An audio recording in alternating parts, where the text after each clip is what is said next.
প্রথমেই চ্যাপ্টারের প্রথমেই জানতে হবে ফিজিক্যাল কোয়ান্টিটি। ফিজিক্যাল কোয়ান্টিটি হচ্ছে are the quantities that can be measure, মানে যাদেরকে আমরা পরিমাপ করতে পারবো। বুঝে গিয়েছো? যেমন এক্সাম্পল হিসেবে যদি আমি লিখি তাহলে বলতে পারি লেন্থ, এছাড়া আমি বলতে পারি ভেলোসিটি, তাই তো? এছাড়া আরও অনেক কিছু বলতে পারি, টেম্পারেচার, অনেক কিছু আছে, অনেক কোয়ান্টিটি আছে, তাদেরকে আমরা বলবো ফিজিক্যাল কোয়ান্টিটি। ফিজিক্যাল কোয়ান্টিটিকে রিপ্রেজেন্ট কীভাবে করবো, মানে ফিজিক্যাল কোয়ান্টিটিকে আমরা কীভাবে লিখবো? দেখো, আমি যদি বলি যে তোমার ওয়েট কত, জাস্ট একটা ইমাজিনারি নাম্বার নিয়ে নিচ্ছি যে আমার ওয়েট 50 কেজি, তাহলে এই যে ওয়েট কথাটা আমি লিখলাম, দ্যাট ইজ ফিজিক্যাল কোয়ান্টিটি, ঠিক আছে? And it is represented by one number and one unit. একটা নাম্বার আর একটা ইউনিট দিয়ে রিপ্রেজেন্ট করছি, তাও আবার মাল্টিপ্লিকেটিভ আকারে, মানে প্রোডাক্টিভ আকারে। কীভাবে? নাম্বার মাল্টিপ্লাইড বাই ইউনিট, এরকম আছে। তাহলে আমি ফিজিক্যাল কোয়ান্টিটিসকে রিপ্রেজেন্ট করব নর্মালি নাম্বার সাথে ইউনিটটা দিয়ে, মাল্টিপ্লাইড বাই ইউনিট। অলওয়েজ নাম্বারের সাথে ইউনিট থাকবে। ইউনিট ছাড়া কোনো একটা ফিজিক্যাল কোয়ান্টিটিকে মেজারমেন্ট করাই যাবে না, তবে কিছু ব্যতিক্রম আছে যাদের ক্ষেত্রে ইউনিট থাকে না, ঠিক আছে? বুঝতে পেরে গেছো? ফিজিক্যাল কোয়ান্টিটিতে কী থাকবে? Number plus number multiplied by unit. এখানে নাম্বার হলো তোমার এই 50 কেজি, আর ইউনিট হয়ে গেলো কেজি, 1 কেজি। তাহলে ইউনিটের মধ্যে দেখো ধীরে ধীরে আমরা ঢুকছি, ইউনিট জিনিসটা কি আমরা আসছি যাব। তার আগে ফিজিক্যাল কোয়ান্টিটিজের দুইভাবে আমরা ডিভাইড করেছি। একটাকে বলা হয় fundamental quantities and another is derived quantities. যদি বাংলাতে তুমি লিখতে চাও তাহলে এরকম লিখবে, ফান্ডামেন্টাল মানে হচ্ছে মৌলিক রাশি, মৌলিক বা প্রাথমিক। যৌগিক বলতে পারি, লব্ধ বলতে পারি, ঠিক আছে? খুব ইজি এগুলো, মৌলিক বা ফান্ডামেন্টাল কোয়ান্টিটিস, আর একটা হচ্ছে লব্ধ বা ডিরাইভড কোয়ান্টিটিস, ঠিক আছে? ফান্ডামেন্টাল কোয়ান্টিটিস কোনগুলোকে বলছি? Fundamental quantities are the quantities that does not depend on another quantity. Fundamental quantity হচ্ছে সেই সব কোয়ান্টিটি যারা অন্য কোনো কোয়ান্টিটির উপর ডিপেন্ড করবে না। লাইক আমি যদি তোমাকে বলি যে এই পেনটার লেন্থ কত, তুমি হয়তো বলবে 5 সেন্টিমিটার। এই 5 সেন্টিমিটারকে রিপ্রেজেন্ট করার জন্য আমার কি টেম্পারেচারের প্রয়োজন পড়লো? না। আমার কি ওয়েটের প্রয়োজন পড়লো? না। তার মানে লেন্থ কিন্তু অন্য কোনো কোয়ান্টিটির উপর ডিপেন্ড করছে না, তাই লেন্থ হচ্ছে একটা ফান্ডামেন্টাল কোয়ান্টিটি। ফান্ডামেন্টাল কথাটার মানে হচ্ছে প্রাথমিক, মৌলিক, বোঝা গেল? Derived quantities are the quantities that depends on another quantities, অথবা ডিরাইভড কোয়ান্টিটিস হচ্ছে সেই সব কোয়ান্টিটি যারা অনেকগুলো ফান্ডামেন্টাল কোয়ান্টিটির উপর ডিপেন্ড করে তৈরি। একটা এক্সাম্পল যদি দিই, ভেলোসিটি। দেখো, ভেলোসিটি ইজ ইকুয়াল টু, আমরা জানি ডিসপ্লেসমেন্ট ওভার টাইম, মানে সরণ বাই সময়, ঠিক আছে? তো এখানে খেয়াল করো, সরণ হচ্ছে length, that is fundamental quantities, and time সময়, এটাও ফান্ডামেন্টাল কোয়ান্টিটিস, কারণ টাইম অন্য কারোর উপর ডিপেন্ড করে না। কিন্তু ভেলোসিটি যে টার্মটা আমি পেলাম সেটা কিন্তু তোমার ডিসপ্লেসমেন্ট আর টাইম দুটো কোয়ান্টিটি মিলে তৈরি হলো, তাহলে ভেলোসিটি হয়ে গেলো তোমার এখানে ডিরাইভড কোয়ান্টিটিস। ইজি হচ্ছে, মানে মেইনলি হচ্ছে ও মৌলিক এইটার উপর, হ্যাঁ, মৌলিক কোয়ান্টিটিগুলোর উপর ডিপেন্ড করে তৈরি হয়। হ্যাঁ, তাহলে মৌলিক আর লব্ধ দুটো আমরা পড়লাম, একটা ডিপেন্ড করে না, নিজে নিজে তৈরি, আর একটা ওদের উপর ডিপেন্ড করে তৈরি হয়েছে, ঠিক আছে? যখন আমরা কোয়ান্টিটি পড়বো, কোয়ান্টিটির সাথে আমাদের ইউনিটও জানতে হবে। তাহলে ইউনিটের মধ্যে ঢুকে যাচ্ছে। এবার ইউনিট কি, এখানে আমি ডেফিনেশন দিয়েছি, জটিল লাগবে, ডেফিনেশন মুখস্থ করার কোনো প্রয়োজন নেই, বুঝতে পেরেছো? ডেফিনেশন জাস্ট পড়ে একবার বুঝে নেবে, মুখস্থ করবে না। কি লেখা আছে আমি একটু পড়ে নিচ্ছি। Reference of measurement in which quantity is represented. Unit is the reference of measurement, আমরা যে পরিমাপ করব তার একটা রেফারেন্স নিয়ে নিই।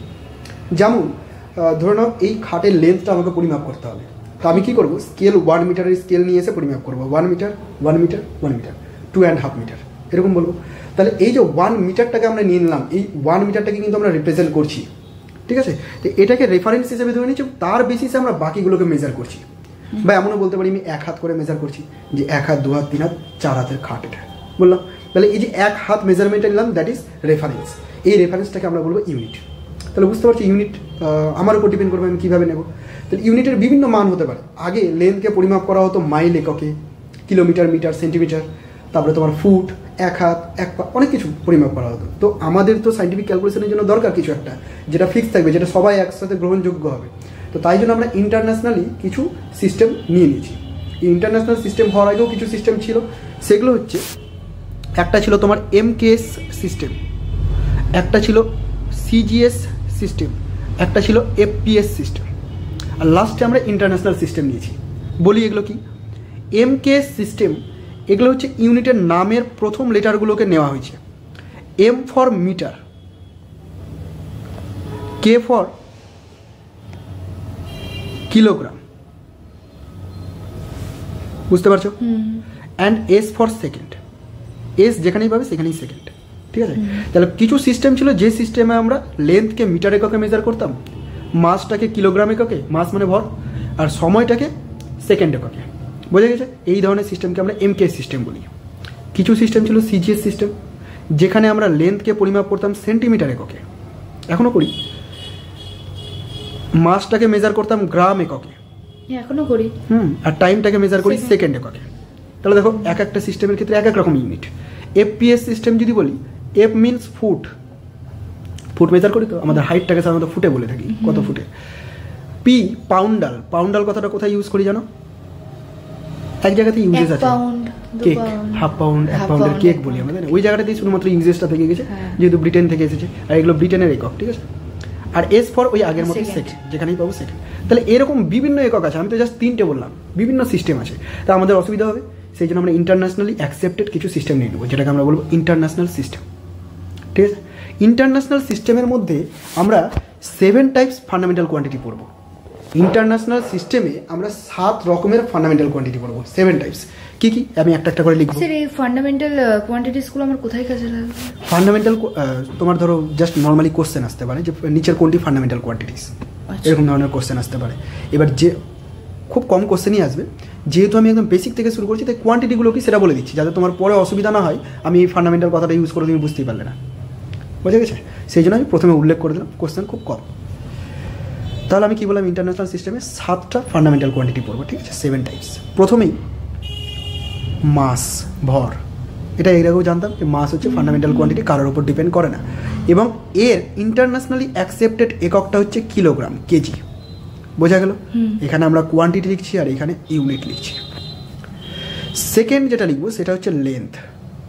লেন্থ তো অন্য কোনো কোয়ান্টিটির উপর ডিপেন্ড করে না, খেয়াল করবে, এটা ফান্ডামেন্টাল, এটাও ফান্ডামেন্টাল। এর ইন্টারন্যাশনালি অ্যাকসেপ্টেড ইউনিট হচ্ছে মিটার। এটাকে ইন্টারন্যাশনাল সিস্টেম বা এসআই সিস্টেমও বলতে পারি। আমরা এসআই সিস্টেম পড়েছি না? হ্যাঁ। এসআই পদ্ধতি, সিজিএস পদ্ধতি, এই দুটো পদ্ধতি পড়ে আসি। তো সেই এসআই পদ্ধতির নাম হচ্ছে ইন্টারন্যাশনাল। যদি এস আগে আই পড়ে, কিন্তু স্পেলিং করলে আইটা আগে। 3 নম্বরে টাইম। টাইমের একটাই একক, যে সিস্টেমে যাব দ্যাট ইজ সেকেন্ড। এবং সেকেন্ডকে অনেকে না শর্ট ফর্মে এসিসি লিখবে সেকেন্ড বোঝানোর জন্য, এটা একদমই ভুল। ইউনিট লিখতে গেলে শুধু এস লিখতে হবে, আদারওয়াইজ ফুল ফর্মে লেখো। বোঝা গেছে? 4 নাম্বার, এই 3টে ছিল বেসিক। এরপরেও আছে, এরপরে কি আছে? টেম্পারেচার। টেম্পারেচার কারোর উপর ডিপেন্ড করে না, টেম্পারেচারের আলাদা ইউনিট আছে, কেলভিন, ডিগ্রি সেলসিয়াস, ফারেনহাইট। হ্যাঁ, পড়েছি না? ফারেনহাইটটা তবে খুব কমই কাজে লাগে, ফারেনহাইটও কম কাজে লাগে। সেলসিয়াস ইন্টারন্যাশনালি যেটা অ্যাকসেপ্ট করেছে সেটা হচ্ছে কেলভিন স্কেলটা। ক্লাস 10-এ তোমরা পড়েছো পরম শূন্য উষ্ণতা। হ্যাঁ, পরম শূন্য পড়েছো না? সেটাই, ওটা এখন কেমিস্ট্রিতে পাওয়া যায়। হ্যাঁ, ফিজিক্সেও আছে। কেমিস্ট্রি ফিজিক্সের মধ্যে কিছু কিছু চ্যাপ্টার আছে কমন। তাই টেম্পারেচার একটা হয়ে গেল, কেলভিন ইউনিট। ওকে, নেক্সট আছে ইলেকট্রিক কারেন্ট।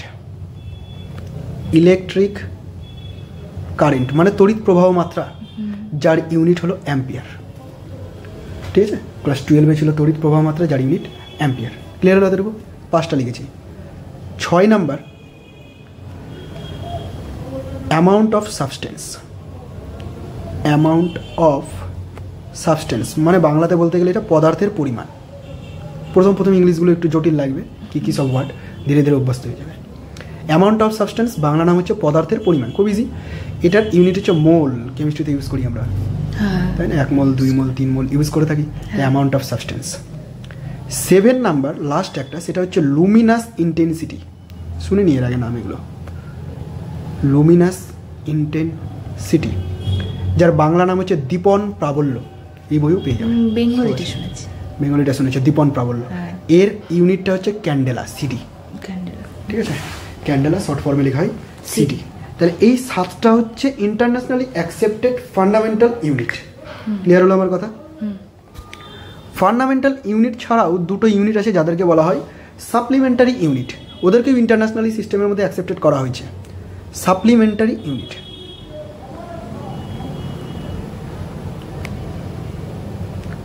বা আমি বলতে পারি পরিপূরক একক, বাংলাতে এটাকে বলা হবে পরিপূরক একক। সাপ্লিমেন্টারি ইউনিট কাদেরকে বলছে দেখো, মনে করো আমি কোনো একটা ইউনিট, কোনো একটা কোয়ান্টিটি লিখছি, কোনো একটা ফিজিক্যাল কোয়ান্টিটি, যার রাশিমালাটা ওপরে এসছে লেন্থ, নিচেও এসছে লেন্থ। তাহলে তুমি দেখে বলো তো এর কি কোনো ইউনিট থাকবে? না ইউনিট ওপরে লেন্থ নিচে লেন্থ কেটে যাবে, তার মানে এটা ইউনিট লেস হবে। কিন্তু কিছু কোয়ান্টিটি আছে যারা এক্সেপশন, যারা সেম কোয়ান্টিটি রেশিও হওয়া সত্ত্বেও ওদের ইউনিট আছে, তাদেরকে আমরা বলেছি সাপ্লিমেন্টারি কোয়ান্টিটি, মানে ব্যতিক্রম আর কি। ব্যতিক্রম। তাহলে এরকম সাপ্লিমেন্টারি কোয়ান্টিটি জাস্ট দুটোই আছে, চাপ নেওয়ার কিছু নেই, জাস্ট দুটো আছে। একটা হচ্ছে তোমার প্লেন অ্যাঙ্গেল মানে কোণের কথা বলছি, রেডিয়ান আর স্ট্রেট রেডিয়ান। গুড, জানো তুমি। প্লেন অ্যাঙ্গেল মানে নর্মালি কোণের কথা বলছি, আর একটা হচ্ছে সলিড অ্যাঙ্গেল মানে ঘন কোণ। এই দুটোকে আমরা বলছি সাপ্লিমেন্টারি কোয়ান্টিটি, ঠিক আছে। এই সাপ্লিমেন্টারি কোয়ান্টিটির ইউনিটও আমাদের জানতে হবে। প্লেন অ্যাঙ্গেল ওটা রেডিয়ান, এর একক অ্যাকসেপ্টেড যেটা সেটা রেডিয়ান, এছাড়াও আমরা ব্যবহারিক ক্ষেত্রে ডিগ্রি ইউজ করে থাকি। সলিড অ্যাঙ্গেলের ক্ষেত্রে হবে স্টেরেডিয়ান, ঠিক আছে। স্টেরেডিয়ানটা কি খুব বেশি ইউজ হয় না, ঘন কোণটাকে খুব বেশি ইউজ করি না, এক জায়গাতে ইউজ করি চ্যাপ্টার হিসেবে, গাউসের উপপাদ্যতে গিয়ে গাউসের থিওরেম পাবো, সেখানে ইউজ করবো। তো একটু বুঝে নিই সলিড অ্যাঙ্গেলটা কি আর প্লেন অ্যাঙ্গেলটা কি, একটু ফিল করে নিই। প্লেন অ্যাঙ্গেল তো ছোটোবেলা থেকে আমরা দেখে আসছি যে দুটো লাইন ইনক্লাইন্ড থাকবে, এদের মাঝের এই অ্যাঙ্গেলটাকে আমরা পরিমাপ করি, তাই তো এটাকে আমরা বলি plane angle, that is represented by theta. Okay, solid অ্যাঙ্গেলটা কি? এটা কিন্তু 3 ডাইমেনশনাল শেপ। সলিড অ্যাঙ্গেলটা এটাকে সহজে বোঝাতে পারবো না, তবু আমি আঁকার চেষ্টা করছি। মনে করো কোন শেপের একটা কোনো অবজেক্ট আছে, এটা হলো তার সারফেস, সাধারণত বড়ের টোপর যেমন হয়, তাই না, কিংবা ঠোঙা হয়ে থাকে দেখি, শঙ্কু টাইপের। তাহলে এইরকম একটা সারফেস থাকবে, এই সারফেসটা এখানে একটা কোণ ক্রিয়েট করবে। সেই যে কোণটা ক্রিয়েট করবে সেটা কিন্তু 3 ডাইমেনশনাল কোণ ক্রিয়েট করবে, ঠিক আছে। মোটামুটি বুঝে নেওয়ার চেষ্টা করো, 3 ডাইমেনশনাল একটা কোণ ক্রিয়েট করবে, আঁকা যাবে না এখানে। তো সেই কোণটাকে আমরা ওমেগা দিয়ে প্রকাশ করবো, এটা হলো ওমেগা, এটাকেই বলবো আমরা সলিড অ্যাঙ্গেল। ক্লিয়ার হয়েছে এতটুকু? একটা প্লেন অ্যাঙ্গেল, একটা সলিড অ্যাঙ্গেল, দুটোই সাপ্লিমেন্টারি ইউনিট আছে, এছাড়া আমাদের সাপ্লিমেন্টারি আর কোনো ইউনিট নেই। বোঝা গেছে এত? কী কী করলাম একটু রিক্যাপ করে নিচ্ছি। প্রথমেই পড়লাম physical quantity. Physical quantity that can be measured, যেটাকে আমরা মেজার করতে পারি, এক্সাম্পল হিসেবে লেন্থ, ভেলোসিটি, টাইম, অনেক কিছু নিতে পারি। তো ফিজিক্যাল কোয়ান্টিটিকে আমরা কীভাবে রিপ্রেজেন্ট করবো? Number multiplied by unit. Good. Physical quantities are 2 types. One is fundamental quantities and derived quantities. Fundamental quantities that does not depend on another quantity, and derived quantities are the quantities that depends on the fundamental quantities.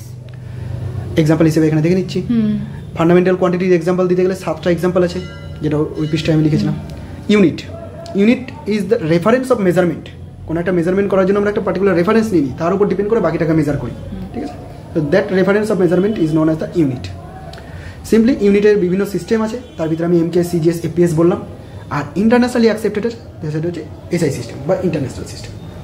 এই international সিস্টেমে 7টা fundamental quantity বলেছি, এছাড়াও international সিস্টেমে আরও 2টো কোয়ান্টিটিকে accepted করেছে, that is supplementary unit বা supplementary quantity. Supplementary কোয়ান্টিটির মধ্যে পড়ছে প্লেন অ্যাঙ্গেল, সলিড অ্যাঙ্গেল, ঠিক আছে। আমি ইউনিট না লিখে এই জায়গাটা কোয়ান্টিটি করে দিই।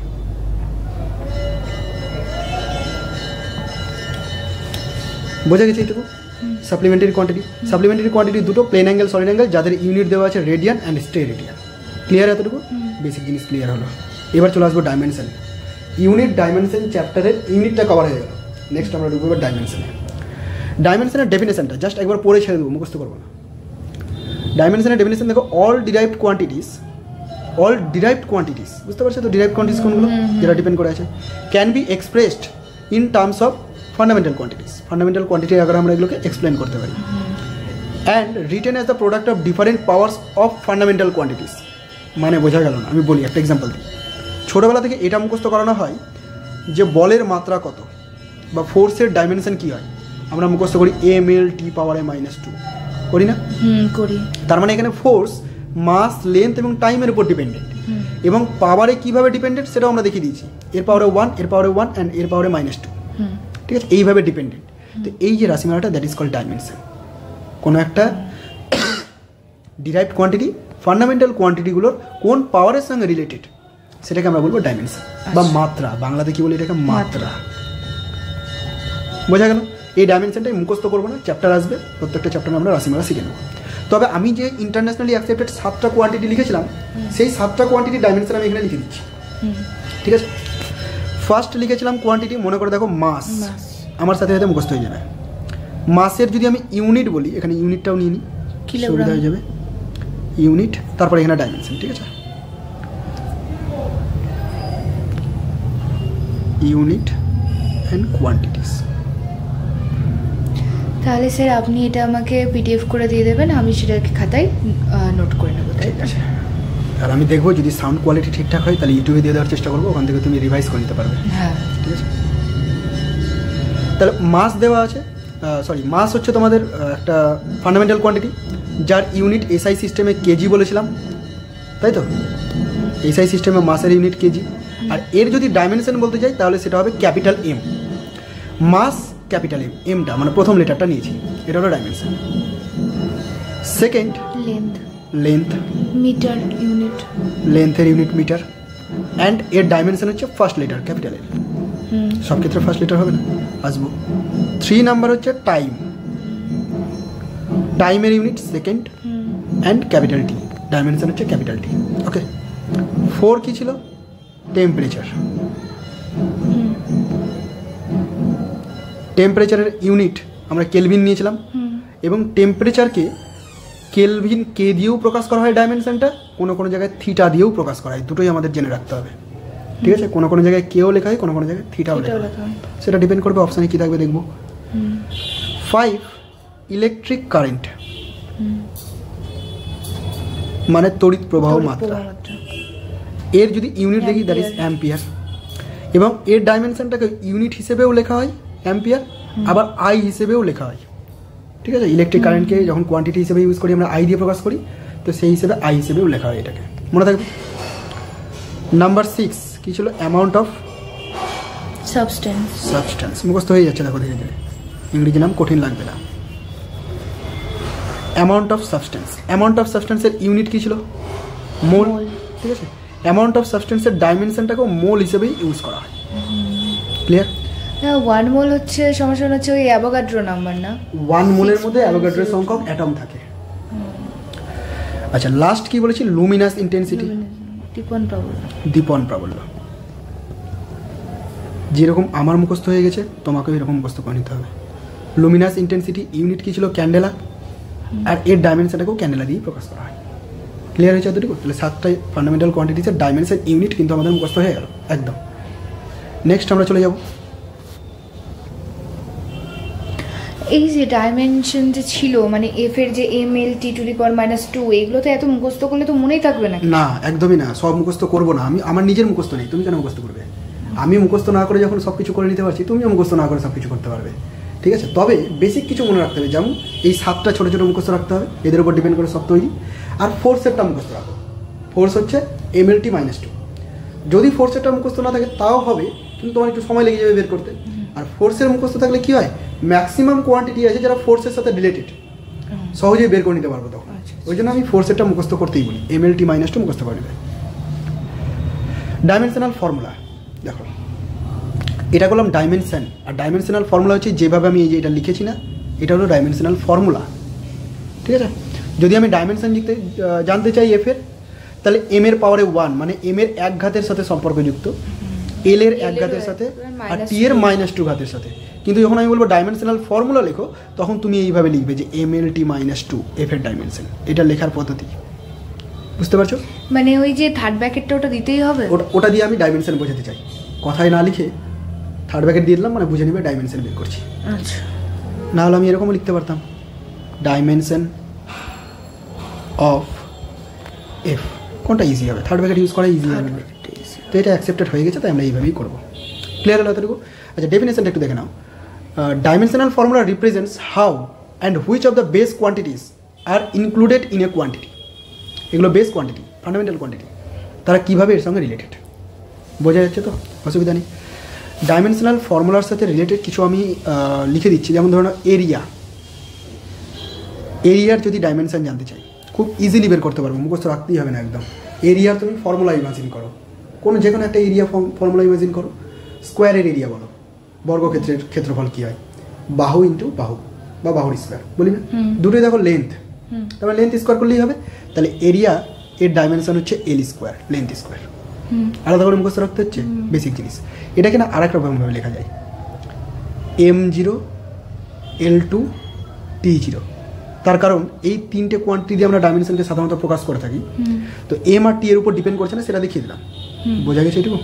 এটাও লিখতে পারো, ওটাও লিখতে পারো, বাট বলে দিলাম সব কিছু চিনে রাখা ভালো।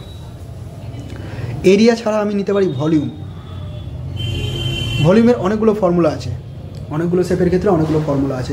তার ভিতরে আমি একটা সিম্পল নিয়ে নিচ্ছি, তোমার আয়তঘন নিয়ে নিচ্ছি, বা তুমি ঘনক বলতে পারো, ঠিক আছে, কিউব বলতে পারো।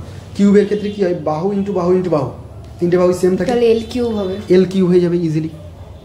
তাহলে m0 l কিউব t0। ব্যাস, বুঝে যাচ্ছ? খুব কঠিন কি এগুলো? না, নিজেই পারা যাবে এরপর থেকে। আরও কিছু নিয়ে নিই, ভেলোসিটি নিয়ে নিই, একটু আলাদা। ভেলোসিটির রাশিমালা মুখস্থ করতে হবে। এখন যদি না মুখস্থ থাকে তো পরে মুখস্থ হয়ে যাবে, পরে চ্যাপ্টারই আসবে ভেলোসিটি নিয়ে। তো এখন জেনে রাখো, ভেলোসিটির যে ফর্মুলা হয়, velocity is equal two displacement মানে সরণ ডিভাইডেড বাই সময়, টাইম। আর ডিসপ্লেসমেন্ট মানে লেন্থ, তার মানে ক্যাপিটাল এল, আর টাইম টি, তাদের ডাইমেনশন বসিয়ে দিলাম। ব্যাস, খুব ইজি। যদি এম দিয়ে লিখতে যাই তাহলে এম এর 0 হবে, এল টি মাইনাস 1, এম এর মাথায় এল এর মাথায় 1 দিয়ে দিলাম। তার মানে আমাদের যদি এই দুটো মনে থাকে তাহলে ওইগুলো এমনি ইজিলি করতে পারবো। একদম, এটাই আমি বলছি যে এই জিনিসগুলো এখন মুখস্থ করতে পারবো না তো, একটা চ্যাপ্টারে সব কিছু প্রচুর কোয়ান্টিটি আছে, তো প্রত্যেকটা চ্যাপ্টার আসবে আমাকে করতেই হবে, তখন সব করে নেবো। আমি এইভাবে ইউনিট ডাইমেনশন মনে রাখাই, বোঝা গেল? একটা নিয়ে নিই ফোর্স, যেটা বারবার মুখস্থ রাখতে হয় আমাদের। তো ফোর্সের একটা খুব পরিচিত ফর্মুলা আছে, সেটা হচ্ছে force equal to M into A. নিউটনের সূত্র পড়েছি আমরা, তাই না? যেখানে এম মানে হলো মাস, এটাকে যদি একটু ভেঙে লিখি দেখো এরকম হবে, এমটা থাক, এ মানে হচ্ছে ভেলোসিটির পরিবর্তন বাই টাইম, একক সময়ে বেগ পরিবর্তনের হার, ছোটোবেলায় পড়েছি। তাহলে উপরে বেগের পরিবর্তন, নিচের টাইম। এটারও চ্যাপ্টার আসবে, তখন এই রাশিমালায় অটোমেটিক পরিচিত হয়ে যাবে তোমার, এখন যদি অপরিচিত লাগে তো। এম এর ডাইমেনশন ক্যাপিটাল এম, ভি এর ডাইমেনশন এল টি ইনভার্স, যেটা এখনই করলাম, না হলে একটু বের করে নেবো সময় দিয়ে, আর নিচের টাইম। তাহলে এদেরকে এক জায়গায় করলে হবে m/2। ভেরি ইজি, পারা যাচ্ছে কিনা? লাস্ট একটা নিয়ে নিই, তাহলে হয়ে যাবে। এরকম অনেক আছে। ডেনসিটি নিয়ে নিই, যেমন তোমাকে ডেনসিটিটা, হ্যাঁ,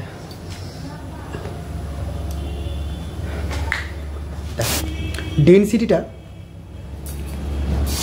রাশিমালাটা তোমাকে মনে রাখতে হবে। ডেনসিটি মানে ঘনত্ব, ঘনত্বের রাশিমালা ভর বাই আয়তন। মুখস্থ হয়ে যাবে পরে ধীরে ধীরে, এখন না মুখস্থ থাকলেও পরে মুখস্থ হয়ে যাবে। ডেনসিটি হচ্ছে মাস বাই ভলিউম। মাসকে আমরা কী দিয়ে প্রকাশ করি? Capital M. ভলিউম একটু আগে করলাম এল কিউব, কত ইজি দেখো, এম এল মাইনাস 3, টি দিলে 0 দিয়ে দেবো, পারা যাবে তো? তার ডাইমেনশনাল ফর্মুলা নিয়ে চাপ নেই, খুব ইজিলি হয়ে যাচ্ছে এগুলো সব। মানে এই চ্যাপ্টারে যদি আমার সবগুলো মুখস্থ না থাকে, আমার প্রত্যেকটা চ্যাপ্টারে গিয়ে তবুও চলবে, প্রত্যেকটা চ্যাপ্টারে সব তুমি করে নিতে পারবে। নেক্সট নিয়ে এসেছি প্র্যাকটিক্যাল ইউনিটস। এই ইউনিটসগুলোরও কিছু ইম্পর্টেন্স আছে। আমরা তো ইন্টারন্যাশনালি অ্যাকসেপ্টেড ইউনিট দেখে নিলাম, তাই না? এবার আমরা কিছু প্র্যাকটিক্যাল ইউনিট দেখে নেব। প্র্যাকটিক্যাল ইউনিট বলতে ব্যবহারিক ক্ষেত্রে আমরা এই ইউনিটগুলোকে ইউজ করে থাকি। যেমন তোমাকে আমি একটা এক্সাম্পল দিলাম, পাউন্ডাল। ইন্টারন্যাশনালি অ্যাকসেপ্টেড হচ্ছে তোমার কেজি এককটা, অথচ কিন্তু পাউন্ড কথা আমরা কোনো কোনো জায়গায় ইউজ করি। তারপরে ধরো না, দৈর্ঘ্যের একক যদি আমরা নিই মিটার, কিন্তু অথচ হাইট মেজার করতে গেলে আমরা ফুটে মেজার করি, 5 ফিট 2 ইঞ্চ এরকম বলি, তাই না? তো সেরকম ব্যবহারিক কিছু ইউনিট আছে যেগুলো আমাদের প্রয়োজন পড়বে প্রবলেমে, ওই ইউনিটগুলো দিয়ে দিলে তাদের কনভার্সন যেন আমরা করতে পারি, সেই জন্য আমি এখানে নিয়ে এসেছি। দেখো খুব পরিচিত একটা আছে 1 হর্স পাওয়ার। হর্স পাওয়ার এর বাংলা নাম হচ্ছে অশ্ব ক্ষমতা, শুনেছ? ক্লাস 10-এ খুব ইম্পর্টেন্ট ছিল যে 1 অশ্ব ক্ষমতা মানে কত, তো সেটা ছিল 746 ওয়াট, ঠিক আছে? আচ্ছা, এগুলো কি কাজে লাগবে? এগুলো তোমাকে ধরো কোনো প্রবলেম দিল, তখন হয়তো বলে দিল যে এই ইঞ্জিনটার ক্ষমতা এত হর্স পাওয়ার। এবার হর্স পাওয়ার কিন্তু এসআই সিস্টেম না, বাকি ডেটাগুলো এসআই সিস্টেমে আছে, তুমি এসআইতে কনভার্ট করতে চাও, তাহলে হর্স পাওয়ারকে ওয়াটে কনভার্ট করে নিলে। 1 হর্স পাওয়ার মানে যদি এত হয়, তাহলে 2 হর্স পাওয়ার মানে মাল্টিপ্লাইড বাই 2, বোঝা যাচ্ছে তো? সেই জন্য ইউনিটের কনভার্সনগুলো আমাদের দরকার।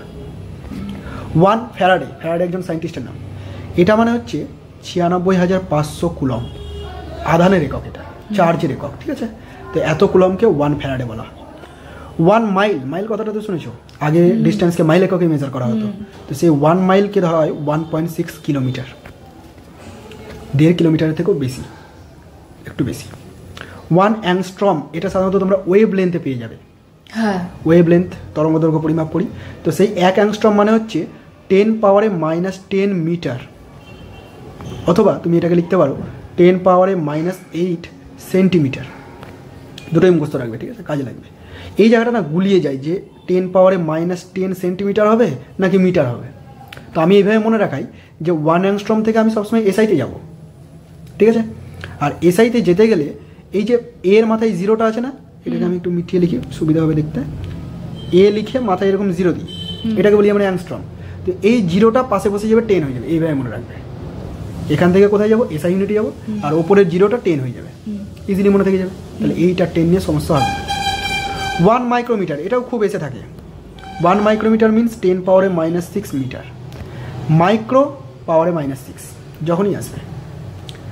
1 ফার্মি 10 পাওয়ারে 15 মিটার, -15 মিটার, খুব ছোট্ট একটা একক। 1 AMU এর ফুল ফর্ম হচ্ছে অ্যাটমিক মাস ইউনিট। সব আসবে, এগুলো আমরা বলবো সব পরে। আপাতত শুধু রাশিমালাগুলো মুখস্থ রাখো। 1.66 10 পাওয়ারে -27 কেজি, বোঝা গেল এটা। 1 AMU মানে 1.66 10 পাওয়ার -27 কেজি। এখানে আরও কিছু লিখে দিয়েছি সময় বাঁচানোর জন্য। 1 অ্যাস্ট্রোনমিক্যাল ইউনিট। অ্যাস্ট্রোনমিক্যাল ইউনিট হচ্ছে একটা দৈর্ঘ্যের ইউনিট। খুব বড় দৈর্ঘ্য যখন পরিমাপ করা হয় তখন কিলোমিটার মিটারে আমরা পরিমাপ করবো না, তার কারণ ডেটাগুলো অনেক বড় হয়ে যাবে। তো এখান থেকে যদি সূর্যের দূরত্ব বলি প্রায় 15 লাখ কিলোমিটার, অতগুলো জিরো বসাতে পারবো না, সেই জন্য আমরা ছোটো হিসেবে ইউজ করে নেবো অ্যাস্ট্রোনমিক্যাল ইউনিট। এবং সেই অ্যাস্ট্রোনমিক্যাল ইউনিটকে কনভার্সন করবো 1.5 10 পাওয়ার 11 মিটার। এগুলো মুখস্থ ছাড়া কোনো উপায় নেই। 1 লাইট ইয়ার, নাম শুনেছো তো, আলোকবর্ষ। আলোকবর্ষ দৈর্ঘ্যের একক, খুব বড়। এটা মানে হচ্ছে 9.5 10 পাওয়ার 15 মিটার। আর দৈর্ঘ্যের সব থেকে বড় একক সেটা হচ্ছে পারসেক। এটাও ক্লাস 9-10 জন্য ইম্পর্টেন্ট ছিল। পারসেক হলো দৈর্ঘ্যের সব থেকে বড় একক, এবং সেটা কত 3.46 লাইট ইয়ার। লাস্ট একটা একক মনে রাখবে, 1 চন্দ্রশেখর ইউনিট, খুব একটা বেশি দরকার পড়ে না। এটা হলো ভরের একক, মাস। ঠিক আছে, আমাদের ভর যেমন মেজার করে নিচ্ছি 50 কেজি 100 কেজি বলে দিচ্ছি, সূর্যের ভর কি আর কেজিতে পরিমাপ করা যাবে? কত কেজি হবে ইমাজিন করো, অতগুলো সংখ্যা বসাতেই পারবো না। তো তখন আমরা বড় ইউনিট ইউজ করবো, চন্দ্রশেখর ইউনিট। চন্দ্রশেখর ইউনিট দেখো, সূর্যের মাস অফ সান সূর্যের ভরের সাথে 1.4 গুণ করেছে, যে মানটা পাবো সেটা হচ্ছে চন্দ্রশেখর ইউনিট। ক্লিয়ার হলো প্র্যাকটিক্যাল ইউনিটস। এই যতটুকু আমি করালাম তুমি একটু রিভাইজ করে নাও, উল্টে প্রথম থেকে যা আছে একটু রিভাইজ করে নাও, ঠিক আছে? প্র্যাকটিক্যাল ইউনিটসগুলো তাহলে বুঝে গেলে। Next, application of dimensional analysis, যেখান থেকে কোশ্চেন হয়ে থাকে। এবার তোমাদের কোশ্চেনগুলো শুরু করতে হবে। ডাইমেনশনাল অ্যানালিসিস করে আমরা ডাইমেনশনাল অ্যানালিসিসটাকে কোন কাজে আমরা অ্যাপ্লাই করব সেটা দেখব। তো এখানে দেখো আমি 3টে অ্যাপ্লিকেশন লিখে রেখেছি। প্রথমটা, to convert a quantity from one system of unit to another. কী করতে হবে? কোনো একটা সিস্টেম অফ ইউনিট থেকে অন্য কোনো সিস্টেম অফ ইউনিটে যখন যাব, সেই কনভার্সনে হেল্প করবে ডাইমেনশনাল অ্যানালিসিস, এবং এই রিলেটেড কোশ্চেন ডিরেক্ট এসে থাকে। করাবো, আমি এক্ষুনি করাবো। নেক্সট 2 নম্বরটা আছে, to check dimensional correctness of a given relation. তোমাকে কোনো একটা রিলেশন দিয়ে দিবে, যে হয়তো বলে দিল F = ma, এই রিলেশনটা কি ডাইমেনশনালি কারেক্ট, তোমাকে চেক করতে হবে। বুঝতে পেরেছো ব্যাপারটা? সেটাও শেখাবো, খুব ইজি হবে। 3 নম্বরে, to establish relation between given physical quantities. তোমাকে হয়তো বলে দিল কয়েকটা কোয়ান্টিটি দিয়ে যে F একটা রাশি, ফোর্স, সেটা মাস আর অ্যাক্সেলারেশন মানে m এবং a এর সাথে কীভাবে রিলেটেড। তুমি তো জানো F = ma হয়, বাট এটা তোমাকে করে দেখাতে হবে। এমন কোনো ইকুয়েশন দিলাম তোমার জানা নেই, তখন তুমি কীভাবে করবে সেটা তোমাকে শিখতে হবে, যে ডাইমেনশনাল অ্যানালিসিস থেকে আমরা কী করে এস্টাবলিশ করবো নতুন কোনো রিলেশন। বোঝা গেল? এখানে একটা পয়েন্ট মনে রাখবে, যে ডাইমেনশনাল অ্যানালিসিসের মাধ্যমে আমরা কোনো একটা ইকুয়েশনকে শুধুমাত্র ডাইমেনশনালি কারেক্ট কিনা সেটাই চেক করতে পারি, ইকুয়েশনটা অ্যাকচুয়ালি কারেক্ট কিনা সেটা চেক করা যাবে না। বোঝা গেল? ভালো করে বুঝে নাও। কোনো একটা ইকুয়েশন লাইক F = ma, আপাতত এইটুকুই পরিচয় আছে তোমার, তাই আমি F = ma টাকেই ধরছি। তো এই যে ইকুয়েশনটা, এটা সঠিক, তুমি জানো, ইউনিভার্সালি অ্যাকসেপ্টেড। তো এই যে ইউনিভার্সালি অ্যাকসেপ্টেড ইকুয়েশনটা, এটা না ডাইমেনশনালি কারেক্ট হবে। যে কোনো ইকুয়েশন যেটা সঠিক সে ডাইমেনশনালি কারেক্ট হবে, কিন্তু উল্টোটা ঠিক হবে না, যে ডাইমেনশনালি কারেক্ট হলো মানে আমি বলতে পারি যে ইউনিভার্সালি অ্যাকসেপ্টেড, নাও হতে পারে, হতেও পারে, নাও হতে পারে। বোঝা গেল? সেই জন্য আমরা এখানে কোশ্চেন হিসেবে সবসময় পাবো যে ডাইমেনশনালি কারেক্ট কিনা চেক করো, এই কথাটা সবসময় পাবো। প্রথম অ্যাপ্লিকেশনটাই করবো, মানে প্রথম যে এটা আছে, কোনো একটা সিস্টেম অফ ইউনিট থেকে অন্য কোনো সিস্টেম অফ ইউনিটে যাবো, তো সেই কনভার্সনটা করবো, conversion from one unit to another. হয়তো সিজিএসে বলে দিলো এসআইতে যাবো। এখানে কনভার্সন ফ্যাক্টর বলে একটা টার্ম আসবে। কনভার্সন ফ্যাক্টর হচ্ছে একটা মাল্টিপ্লিকেটিভ নাম্বার, যেটা মাল্টিপ্লাই করলেই অন্য কোনো ইউনিটে আমি পৌঁছে যেতে পারি। একটা এক্সাম্পল দিই, মনে করো তোমাকে আমি বললাম 2 মিটার মানে হাউ মেনি সেন্টিমিটার। তুমি জানো যে 1 মিটার মিনস 100 সেন্টিমিটার, এটা আমি জানি। তাহলে 2 মিটার মিনস 200 সেন্টিমিটার, 2 × 100 200 সেন্টিমিটার, এটা আমরা বুঝে গেছি। এরকমভাবে আমি ধরো তোমাকে বলে দিলাম যে 5 KG means how many grams, ধরো তোমাকে কোশ্চেন করলাম। তো তুমি জানো 1 কেজি মানে 1000 গ্রামস, তাহলে 5 কেজি মিনস 5 ইন্টু 1000 গ্রাম। তাহলে দেখো একটা মাল্টিপ্লাই করলেই, একটা নাম্বার মাল্টিপ্লাই করলেই আমি অন্য কোনো ইউনিটে পৌঁছে যেতে পারছি। That number is conversion factor. বোঝা গেল? এই নাম্বারটাই হচ্ছে কনভার্সন ফ্যাক্টর, যে নাম্বারটাকে মাল্টিপ্লাই করলে এক ইউনিট থেকে অন্য ইউনিটে আমি পৌঁছে যাবো। ক্লিয়ার হয়েছে? খুব ইজি। আচ্ছা নেক্সট দেখো এক্সাম্পল দিয়ে দিচ্ছি এখানে, ওই টাইপের example. 5 KG equal to x gram, find the value of x. শর্টে কোশ্চেনটা লিখেছি, এখনই করে দিলাম কিন্তু, তাই না? তুমি কি করবে দেখো, কনভার্সন প্রসেসে কি করে করবে এটাকে এইভাবে আমাকে তো করে দেখাতে হবে না, জাস্ট আমি যদি হ্যাঁ তুমি জানলেই হবে, করে দেখাতে হবে না, তোমাকে রাফে করতে হচ্ছে। হ্যাঁ রাফেটা করতে হবে। তো প্রথমে তো আমি ইজি দিয়েছি যাতে পারো, তারপরে ধীরে ধীরে যাচ্ছি টোটালে। হ্যাঁ দেখো এটা কিভাবে তুমি এগাবে। তুমি জানো যে any physical quantity can be represented by N into U, number into unit. তো এখানে আমি কোনো একটা সিস্টেম অফ ইউনিট নিয়ে নিচ্ছি, 1 নম্বর সিস্টেম অফ ইউনিট, সেই জন্য আমি 1 1 লিখলাম। এটাকে যদি কনভার্ট করে দিই অন্য কোনো সিস্টেম অফ ইউনিটে, that will be n2 into U two. ইউ2টা অন্য কোনো ইউনিট, সো নাম্বারটাও চেঞ্জ হয়ে যাচ্ছে n2। বোঝা গেল? আচ্ছা প্রথম সিস্টেমটা আমি 5 কেজি ধরে নিচ্ছি, নাম্বারটা n1 মানে 5 অ্যান্ড u1 মিনস কেজি, তাহলে 5 কেজি। আনাদার সিস্টেম n2 মানে এখানে x বলেছে, এই এক্সটাই ফাইন্ড করতে হবে আমাকে। আর ইউ2টা কি দেওয়া আছে? ইউ2টা দেওয়া আছে গ্রাম। ক্লিয়ার হলো এতটুকু? এবার আমি এই এক্সটাকে কি করে বের করবো, দেখো কীভাবে বের করছি। 5 K G by 1 gram is equal to X, আমি এমনটা লিখতেই পারি। যদি এক্সকে ফাইন্ড করতে হয় এর সঙ্গে যে মাল্টিপ্লাই আছে তাকে নিয়ে চলে গেলাম এদিকে, তো 1 গ্রাম এসে ডিভাইড হয়ে গেল। Okay, now X is equal to 5 by 1 means 5। Okay, and KG by gram থাকলো, KG by gram, that is 1 KG by 1 gram. Now 5 into 1 কেজিকে তুমি কি লিখতে পারো? 1000 গ্রাম, আর নিচে গ্রাম, মানে গ্রাম গ্রামে কনভার্ট করে দিলাম, একই ইউনিটে নিয়ে চলে আসলাম, গ্রামটা কেটে যাবে, ইজি হবে। কত হচ্ছে দেখো 5000। আমরা এইভাবেই বের করবো, কনভার্সন ফ্যাক্টর দিয়ে বের করবো না। এখানে যে কনভার্সন ফ্যাক্টর দিয়ে করলাম এইভাবে বের করবো না, এগুলো ইজির ক্ষেত্রে হয়ে যাবে যেগুলো আমরা জানি, বাট আমাদের প্রসেস থাকবে এটা, কারণ কোশ্চেন এত ইজি দেবে না, কোশ্চেন অন্যরকম দেবে। আমি জাস্ট প্রসেস শেখালাম, হয়েছে? পারা যাবে তো? যখন ইউনিটের কনভার্সন আসবে n1 u1 is equal two n2 u2, এই ফর্মে গিয়ে আমরা শুরু করে দেবো সব কিছু। এখানে একটা কোশ্চেন দেখো, convert acceleration due to gravity from SI system to CGS system. এই যে অ্যাক্সেলারেশন ডিউ টু গ্র্যাভিটি, এটার বাংলা নাম জানো? অভিকর্ষজ ত্বরণ। মনে থাকবে? অ্যাক্সেলারেশন ডিউ টু গ্র্যাভিটি, অভিকর্ষজ ত্বরণ, এগুলোর সাথে পরিচিতি হবে ধীরে ধীরে। 11-12 একবার পরিচিতি হয়ে গেছে, আবার ধীরে ধীরে একবার করে পরিচিতি হবে। অভিকর্ষ ত্বরণকে আমরা স্মল জি দিয়ে প্রকাশ করি। এটাকে এসআই সিস্টেম থেকে সিজিএস সিস্টেমে নিয়ে যেতে বলেছে। মনে রাখবে যে অভিকর্ষ ত্বরণ অর্থাৎ জি এর এসআই ভ্যালুটা হচ্ছে 9.8 মিটার পার সেকেন্ড স্কোয়ার। 11-12 প্রচুর পরিমাণে কাজে লেগেছে এটা। G is equal to 9.8 metre per second square. তাহলে এটাকে এসআই ইউনিট, এটাকে আমি কনভার্ট করবো কিসে? সিজিএস ইউনিটে।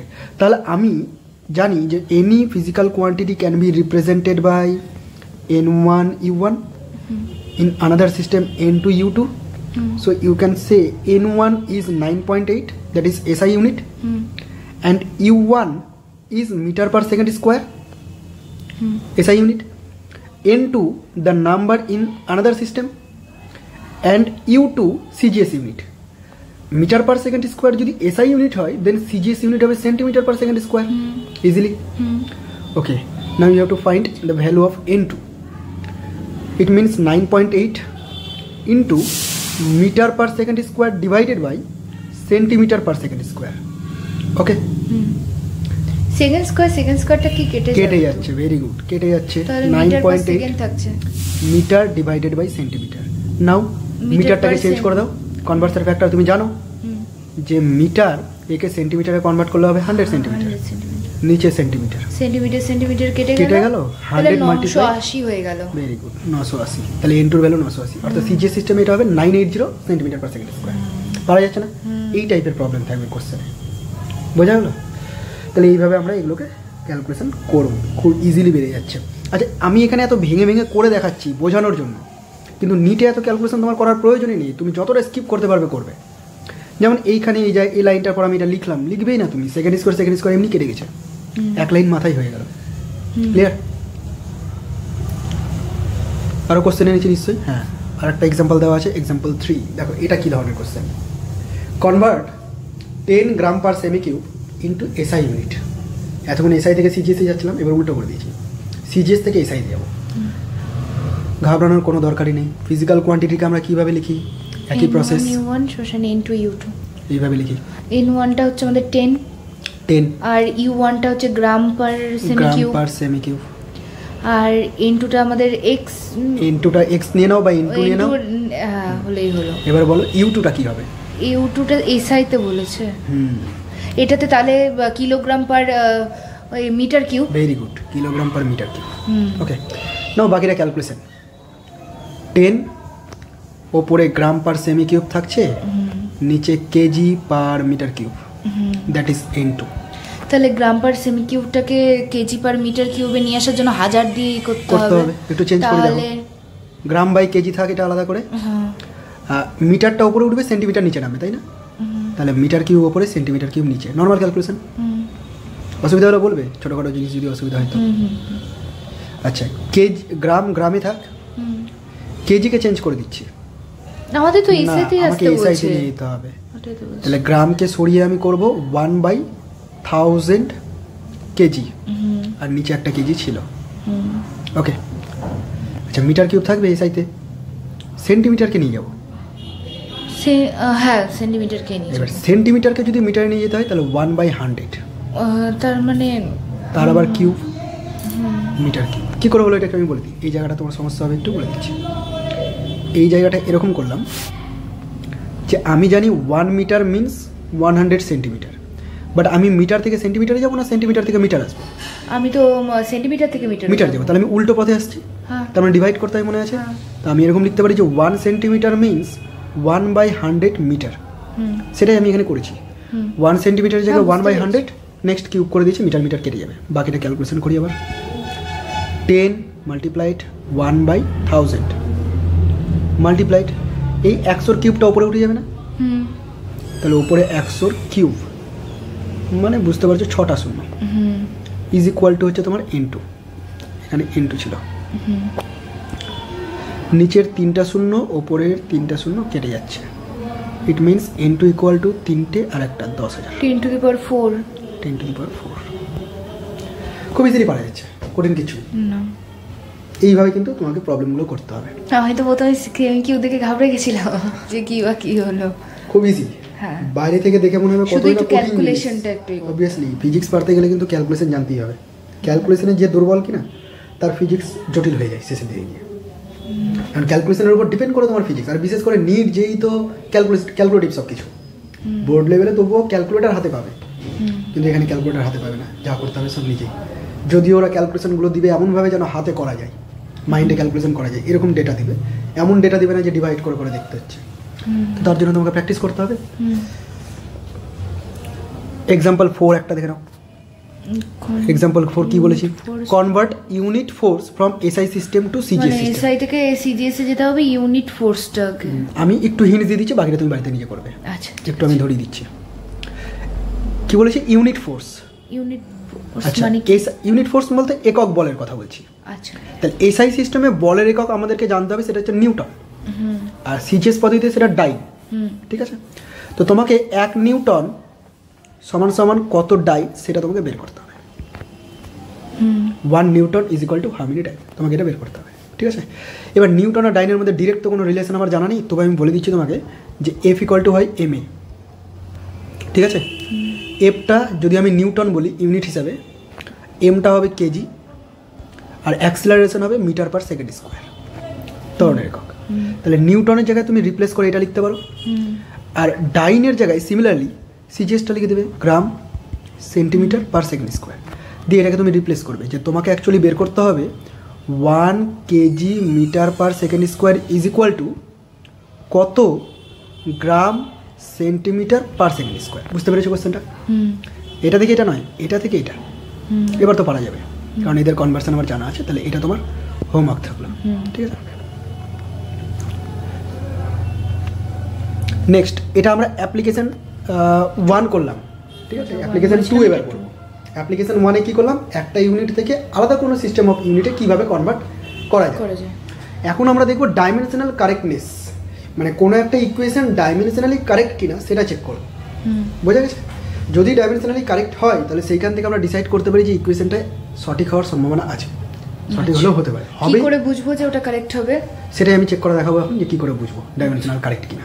যেমন এখানে খুব সিম্পল এক্সাম্পল থেকে শুরু করেছি, এখানে প্রিন্টিং এর জন্য একটু কালার চেঞ্জ হয়ে গেছে।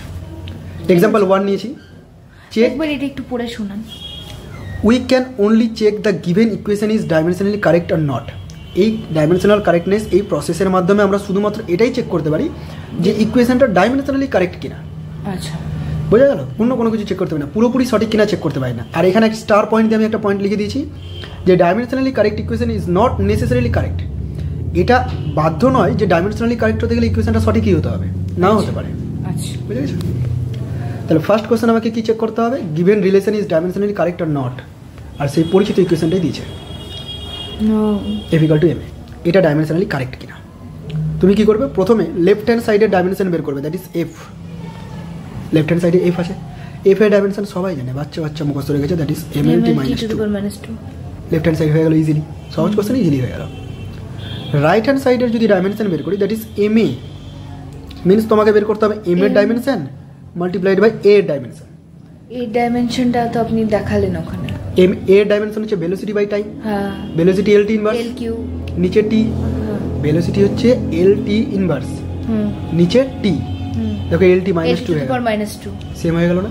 হ্যাঁ, সেম হয়ে গেল। তাহলে ডাইমেনশনালি কারেক্ট, এটা ডাইমেনশনালি কারেক্ট।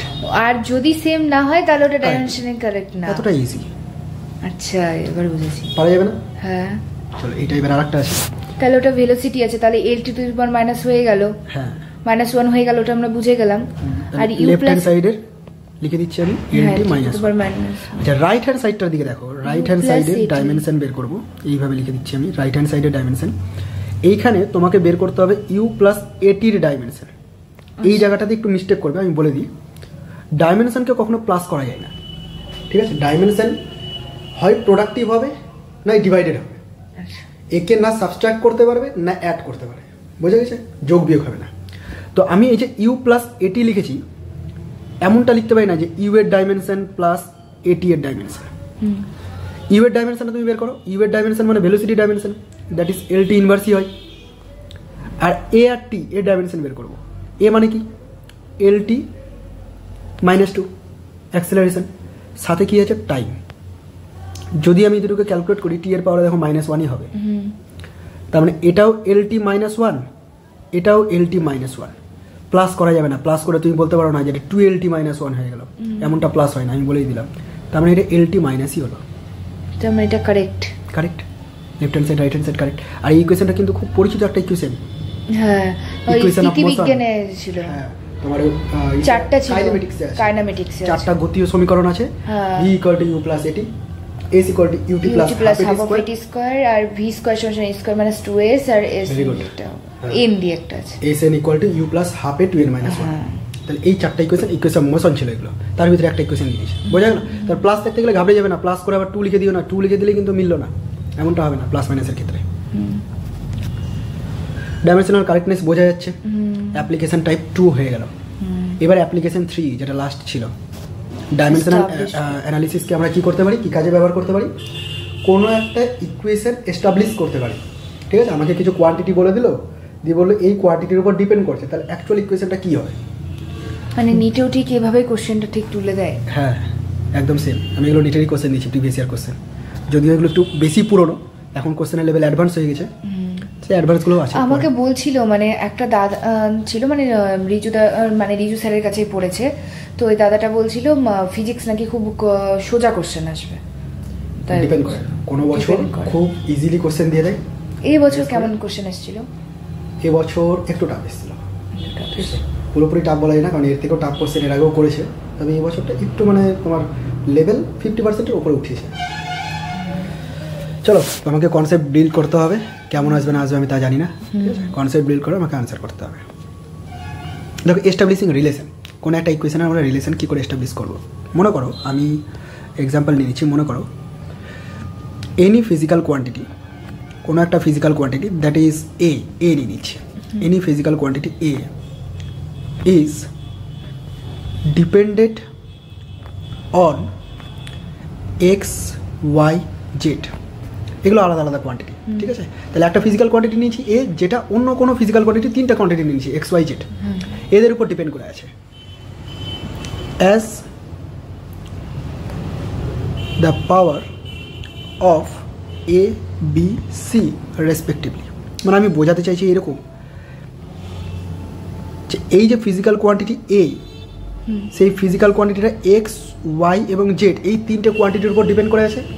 এবং কিভাবে ডিপেন্ড করে আছে? এক্স এর পাওয়ারে এ করলে যা হবে, ওয়াই এর পাওয়ারে বি, আর জেড এর পাওয়ারে সি করলে যে টার্মটা আমি পাবো তার সাথে রিলেটেড হচ্ছে। আচ্ছা, বোঝা গেল? এইভাবে রিলেটেড আছে। সবসময় মনে রাখবে আমরা যে রিলেশনগুলো এস্টাবলিশ করব, সেই রিলেশনগুলো অবশ্যই প্রোডাক্টিভ নেচারের হতে হবে, মানে মাল্টিপ্লিকেটিভ আকারে থাকবে। কখনোই প্লাস ফর্মে যদি ইকুয়েশন আসে সেটা আমরা ডাইমেনশনাল অ্যানালিসিস থেকে বের করতে পারি। বোঝা গেল আমার কথা?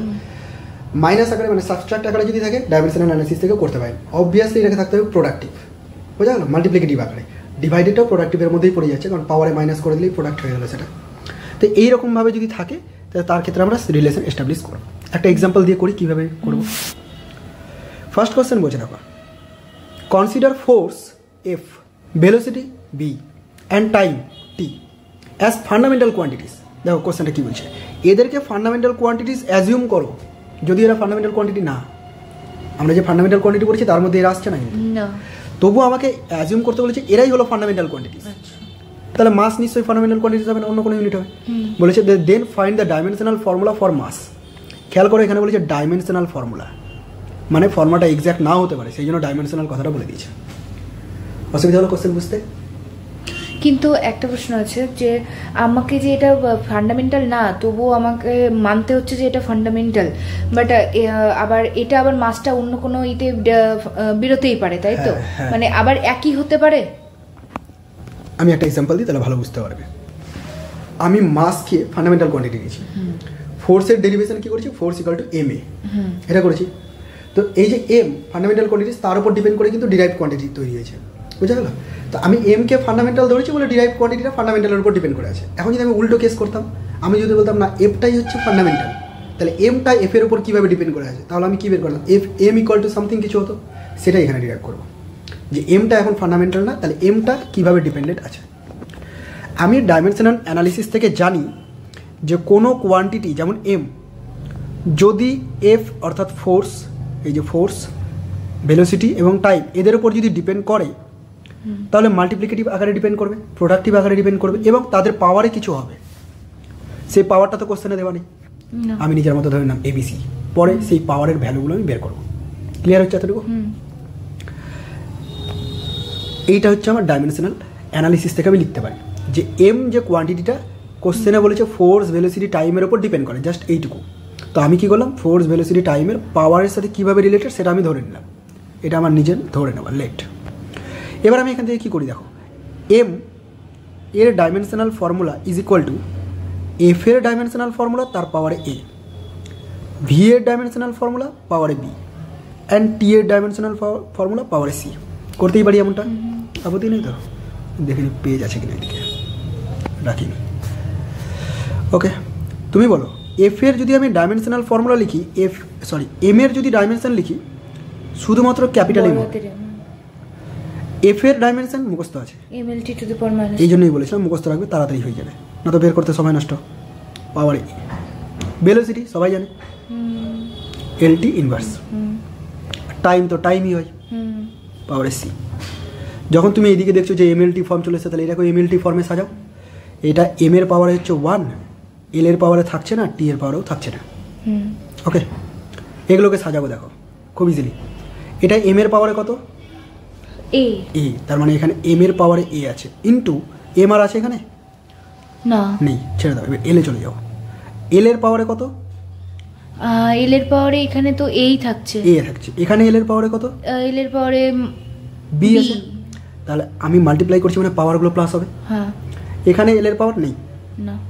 নেক্সট টিতে চলে আসো, টি এর পাওয়ার এটা কত, -2, -2, হ্যাঁ -1 আছে, এখানে -b, হ্যাঁ -2b, আর এখানে টি এর পাওয়ারে সি, প্লাস করে দিলাম। বুঝে গেছে? তুমি বুঝতে পারছো ইকুয়াল আছে, তার মানে লেফট আর রাইট সেম হবে, এটাও এমএলটি ওটাও এমএলটি, এম এর পাওয়ার আর এম এর পাওয়ার সেম হওয়ার কথা। তাহলে আমি যদি এখানে তুলনা করি, কম্প্যারিজন করি, কম্প্যারিজন করে আমি পাবো এম এর পাওয়ারে 1, এম এর পাওয়ারে এ, তাহলে এ ইকুয়াল টু পাচ্ছি 1। ইজি হচ্ছে। হ্যাঁ, এখানে এম, এখানেও এম, এম এর পাওয়ারে এ, এখানে এম এর পাওয়ারে 1, তাহলে এ ইকুয়াল টু 1। এল এর পাওয়ারে কি আছে? 1 হবে। এখানে এল এর পাওয়ারে দেখো এ প্লাস বি, হ্যাঁ, আর এখানে এল এর পাওয়ারে কত? 0। তার মানে দুটো ইকুয়াল হবে, এল এর পাওয়ার দুটো। যদি আমি এটাকে ক্যালকুলেট করি তাহলে বি ইকুয়াল টু আসছে মাইনাস এ, প্লাস এটা এদিকে গেল, আর মাইনাস এ এর মান তো তুমি জানোই -1, তাহলে বি এর ভ্যালুটাও পেয়ে গেছো। আচ্ছা, নেক্সট আর একটা করি, টি এর পাওয়ারটা -2a minus B plus C. এখানে টি এর পাওয়ার কত? টি এর পাওয়ার 0 ইকুয়াল টু 0। তুমি এ এর ভ্যালু জানো না? তা এর ভ্যালু হচ্ছে 1। এই যে এর ভ্যালু কত? এর ভ্যালু মানে আমি প্রথমটা নেব না, সরি, এটা এর ভ্যালু, এটা হচ্ছে বি এর ভ্যালু। মিস্টেক আমি করছি, এটা এর ভ্যালু। এর ভ্যালু কত? 1, তাহলে 2 * 1 মানে 2, -2। বি এর ভ্যালু কত আছে? -1 মানে +1, আর সি তো কিছু নেই। ব্যাস, তাহলে তুমি এখান থেকে সি পেয়ে গেলে। এটা যোগ করলে হচ্ছে -1, আর ওদিকে গেলে হয়ে গেল শুধু 1। তাহলে এ বি সি, যেটা আমার জানা ছিল না সেটা পেয়ে গেছো। হ্যাঁ, তাহলে এখন তুমি এই জায়গাটা থেকে এমটাকে লিখে দেবে, therefore M is equal to F এর পাওয়ারে এ, এফ এর পাওয়ারে এ মানে -1, A1 বারবার ভুল করছি এটা, এফ এর পাওয়ারে 1, ভি এর পাওয়ারে -1, বি আছে, বি মানে -1, আর সি এর পাওয়ারে 1, টি এর পাওয়ারে 1। তাহলে এইটা হচ্ছে তোমার রিলেশন, যে এম এর জন্য কত কিছু বের করতে টি এর সাথে কিভাবে রিলেটেড। এবার এই যে এতটা করলাম, কত সময় লেগে গেল? না হলো 10 মিনিট সময় লেগে গেল এটা করতে। তোমার লাগবে না 10 মিনিট, প্রথম 2-1 করবে, প্র্যাকটিস করবে, হয়ে যাবে না। আমারও সময় লাগতো না এতটা বোঝানোর জন্য, এত সময় লাগবে, বুঝে গেছে? আর এই যে আমার মতো এরকম যদি মিস্টেক করে দাও তাহলে তো গেল, প্রচুর খাটনি করে 4 মার্ক কি বাদ, বোঝা যাচ্ছে? এরকম ছোটো ছোটো মিস্টেকটা যেন না হয়, সেই জন্য প্রচুর পরিমাণে প্র্যাকটিস করতে হবে। ক্লিয়ার? পারা যাবে এবার? এই টাইপের কী কোশ্চেন আছে দেখি। আর একটা কোশ্চেন দিয়েছি, এটাও খুব খুব ইম্পর্টেন্ট। এই কোশ্চেনটা অনেকবার রিপিট করেছে, খুব ইম্পর্টেন্ট। টাইম পিরিয়ড টি, টাইম পিরিয়ড বোঝো? পর্যায়কাল। পুরো একটা আবর্তন কমপ্লিট করতে যে সময় নেবে সেটা হচ্ছে পর্যায়কাল, টাইম পিরিয়ড। যাই হোক, টাইম পিরিয়ড টি আমার জানার দরকার নেই, যদি কোয়ান্টিটি সম্পর্কে আমার নাও জানা থাকে তবু এই ধরনের প্রবলেমগুলো হয়ে যাবে। Of a simple pendulum depends on length L, acceleration due to gravity G. তার মানে এই যে টিটা তুমি দেখতে পাচ্ছ, সেই টিটা কার কার উপর ডিপেন্ড করছে? একটা এল এর উপর ডিপেন্ড করছে, একটা জি এর উপর ডিপেন্ড করছে। এটা এইভাবে লিখেছি আমি, ফাংশন অফ এল জি, মানে বোঝাতে চাইছি এল আর জি এর উপর কীভাবে ডিপেন্ডেন্ট। এটা টি লিখেছি। Establish the relation T equal to F of L G, এই রিলেশনটা আমাকে এস্টাবলিশ করতে হবে। চলো আমি এস্টাবলিশ করি, কীভাবে করবো এটাকে তৈরি। আমি জানি না যে টি এর সাথে এল আর জি কীভাবে রিলেটেড, তো আমি ধরে নিলাম এল এর পাওয়ারে এ আর জি এর পাওয়ারে বি এইভাবে রিলেটেড। এটা আমার অ্যাজিউম করা। নেক্সট আমি কি করব? এ আর বি এর ভ্যালুটা বের করব, এটাই আমার কাজ। চলো, টি মানে টাইম পিরিয়ড, মানে টাইম, টাইমের ডাইমেনশন কি হয়? সেকেন্ড, মানে ইউনিটটা সেকেন্ড, ডাইমেনশন টি, ঠিক আছে? এল মানে কি? লেন্থ, এম, লেন্থের ডাইমেনশন এম হয়, মানে এল হয়, এল হয় মানে ইউনিটটা। হ্যাঁ, তাহলে এ হয়ে গেল। জি, খেয়াল করে দেখো, জি মানে তুমি বোঝো না, তুমি এখানে দেখো অ্যাক্সেলারেশন ডিউ টু গ্র্যাভিটি, তাহলে জি বলতে এখানে অ্যাক্সেলারেশনের কথা বলছি। আর অ্যাক্সেলারেশন মানে আমি জানি মাত্রা হয় LT - 2, বোঝা গেল? তার পাওয়ারে কি আছে? বি। তাহলে আমাকে এই বেসিক জিনিসগুলোও জানতে হবে, তবেই আমি প্রবলেমটা করতে পারবো। আর এই বেসিক জিনিস ধীরে ধীরে ক্লিয়ার হয়ে যাবে। এল হবে a প্লাস বি, এম এর পাওয়ারে 0, এল এর পাওয়ারে 0, টি এর পাওয়ারে 1, তাই তো? এখানে এল এর পাওয়ারে, সরি এম এর পাওয়ারে কি হবে বলো তো? এল এর এম কোথায়? এম এর পাওয়ারে কি হবে এখানে? এখানে এম এর পাওয়ারে 0 হবে, এল এর পাওয়ারে হবে a প্লাস বি, আর টি এর পাওয়ারে হবে -2b। ভেরি গুড, খুব ইজি আছে এটা। এবার তুমি এখানে কম্পারিজন করবে। হ্যাঁ, কম্পারিজন করে এম তো বাদই হয়ে যাচ্ছে, দরকারই নেই। এল এর পাওয়ারে আছে 0, আর এখানে এল এর পাওয়ারে a প্লাস বি থাক, ইকুয়েশন 1, একটারও ভ্যালু জানি না। পরেরটা দেখো, এখানে পাওয়ারে কত? 1, ওটার পাওয়ারে -2b, তো এখান থেকে তুমি বিটা পেয়ে যাবো, -1/2। এটাকে এখানে পুট করে দাও, তাহলে a ইকুয়াল টু তুমি দেখতে পাচ্ছ -b। হ্যাঁ, -b মানে 1/2 জাস্ট। হ্যাঁ, তার মানে তুমি যে ভ্যালুটা পেলে এই যে t, সেই টিটা হচ্ছে এল এর পাওয়ারে এ, এটা বলতে মাইনাস ওয়ান মানে হাফ, আর বি এর মানে মাইনাস হাফ। মাইনাস হাফ, এটাকে আমি এইভাবে লিখছি, হাফ মানে রুট ওভার না, পাওয়ারে হাফ মানে, আর এটা মাইনাস আছে তারপরে নিচে রুট ওভার, বোঝা গেল? তাহলে টি ইকুয়াল টু তোমার বেরালো root over L by G. এই ইকুয়েশনটা কিন্তু ডাইমেনশনালি কারেক্ট, কিন্তু অ্যাকচুয়ালি কারেক্ট নয়। এর এক্স্যাক্ট যে ফর্মুলা সেটা হচ্ছে T equal to 2 pi root over L by G, এটা হচ্ছে এক্স্যাক্ট ফর্মুলা। তো এই কনস্ট্যান্টটা যেহেতু ডাইমেনশন লেস বা ইউনিট লেস, সেই জন্য ডাইমেনশনাল অ্যানালিসিস থেকে এই কনস্ট্যান্টের ভ্যালুটা বের করা যায় না। আচ্ছা, ক্লিয়ার হয়েছে এতটুকু? তো আমার অপশানে এটা থাকবে, এটা করে নেবো। এবার অপশানে এটা নাও থাকতে পারে, অপশানে থাকতে পারে এটা। মনে করো আমি তোমাকে অপশান দিলাম এইরকম, এ নাম্বার অপশান দিলাম যে 2 pi root over L G, B number option দিলাম 2 pi root over L by G, C number দিলাম root over L into G, আর ডি নাম্বার অপশান দিলাম না দিয়ে অন্য কিছু দিই L by root over G. ধরো এরকম 4টা অপশান দিয়েছে তোমাকে নিটে, তাহলে আমি বিটাকে চুজ করব। এবার তুমি কি করে বুঝবে? দেখো তোমার তো এটা তুমি তো জানো না, এটা তো আমি বলে দিলাম বলে তুমি জানলে, এটা তুমি জানো না। তুমি এত দূর জানো, এত দূর পর্যন্ত কি আছে রুট ওভার এল বাই জি। অপশানে দেখছো রুট ওভার এল বাই জি একটা এইখানে আছে, আর কোথাও নেই, বোঝা গেল? তাহলে একটাই রুট ওভার এল বাই জি আছে, সেটা আবার এখানে, আর এখানে আবার কনস্ট্যান্টের ভ্যালু দিয়েছে, কিন্তু তুমি কনস্ট্যান্টের ভ্যালু জানো না। তাহলে অপশনগুলো থেকে তুমি বুঝতেই পারছো যে এটাই একটা হবে, কারণ এটা তো সম্ভবই না, এটাও সম্ভব না, এটাও সম্ভব না, তাহলে অপশন হবে এটাই। তাহলে কনস্ট্যান্টের ভ্যালু না জেনেও আমি আনসার করে নিতে পারলাম, বোঝা গেছে? এইভাবে যদি বুঝে বুঝে করো তাহলে পেরে যাবে। কঠিন লাগলো না, প্র্যাকটিস করতে হবে, ঠিক আছে? আর অল্প জিনিস আছে। এক্সাম্পল 3, এটা তোমাকে আমি বাড়ির জন্য ছেড়ে দিচ্ছি, ওই একই জিনিস। Relation of fine relation of force, কার রিলেশন বের করতে হবে? ফোর্সের রিলেশন বের করতে হবে, এবং ফোর্সটা কার function? Of medium P, P নয় অ্যাকচুয়ালি এটা রো, প্রিন্টিং এ রো নাই তাই আমি পি করে দিয়েছি। ও আচ্ছা, ঠিক আছে। আর ভলিউম ভি, ভলিউম ভি, আর হচ্ছে গ্র্যাভিটি দিয়েছে অ্যাক্সেলারেশন ডিউ টু গ্র্যাভিটি জি। এই আগের প্রবলেমের মতোই সেম, মানে পিটা রোটা কত হবে? রো ঘনত্ব, আর ঘনত্বের মাত্রা ml - 3, ml - 3 এর আগেও করিয়েছি আমি, প্রথম দিকে করাচ্ছিলাম, ঠিক আছে? তো ওখান থেকে এটা দেখে করে নিলে হ্যাঁ আপাতত হয়ে যাও, বাড়িতে করবে এগুলো, বাস দিয়ে ওটা বসাইয়ে ক্যালকুলেট করলে একদম আগের মতো। আচ্ছা, এরপরে লিমিটেশন অফ ডাইমেনশনাল ফর্মুলা, এটাও ভেরি ভেরি ইম্পর্টেন্ট। এখানকার থিওরিগুলো দরকার, মুখস্থ করা দরকার নেই, বোঝার দরকার, কারণ ডিরেক্ট কোশ্চেন হয়ে যেতে পারে থিওরি থেকে। হ্যাঁ, এই কয়েকটা পয়েন্ট থেকে খুব ইম্পর্টেন্ট পয়েন্ট প্রত্যেকটাই। ফার্স্ট কি বলেছি দেখো, we can not derive formula containing more than one term which are added or সাবস্ট্রাক্টেড। মানে বলতে চাইছে যে আমরা কোনো একটা ফর্মুলা, ধরো না V equal to U plus AT আছে, এখানে দুটো টার্ম আছে, একটা হলো ইউ একটা হলো এটি।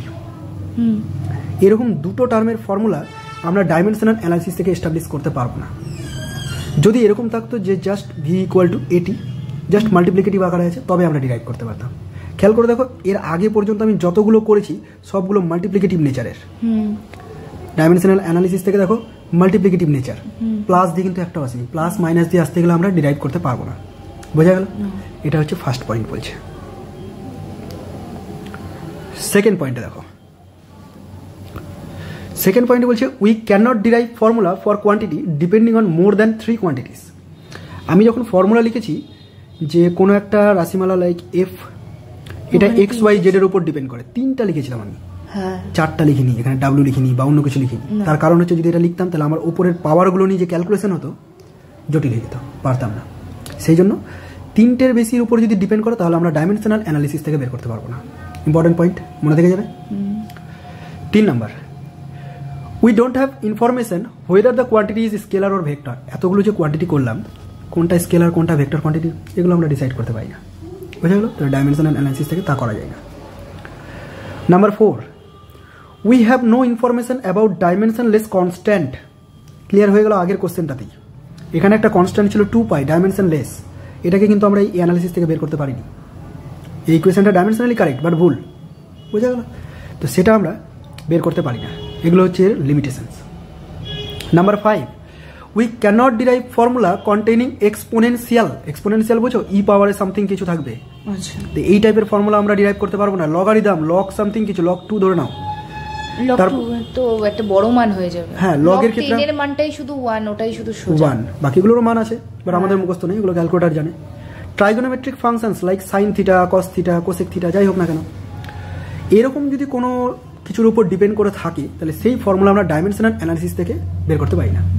ওকে, এইসব জিনিসগুলোর ক্ষেত্রে আমরা পাই। আর একটা জিনিস মনে রাখবে যে এইসব কোয়ান্টিটিগুলোর আর্গুমেন্ট 0 হয়, মানে ই এর পাওয়ারে যদি কোনো কোয়ান্টিটি থাকে তাহলে সেই কোয়ান্টিটিটার ডাইমেনশন অবভিয়াসলি 0 হতে হবে। লগের ভেতরে যদি কোয়ান্টিটি থাকে লাইক লগ এক্স, তাহলে এই এক্স এর ডাইমেনশন অবশ্যই 0 হতে হবে। সাইন থিটা এর ডাইমেনশন অবশ্যই 0 হতে হবে, থিটা ডাইমেনশন অবশ্যই 0 হতে হবে। বোঝা গেছে এটুকু? এই তিনটে কিন্তু মনে রাখবে, এক্সপোনেনশিয়াল, লগারিদম আর হচ্ছে ট্রাইগোনোমেট্রিক। এদেরকে আমরা তৈরি করতে পারি না কারণ এদের ডাইমেনশন 0 হয়।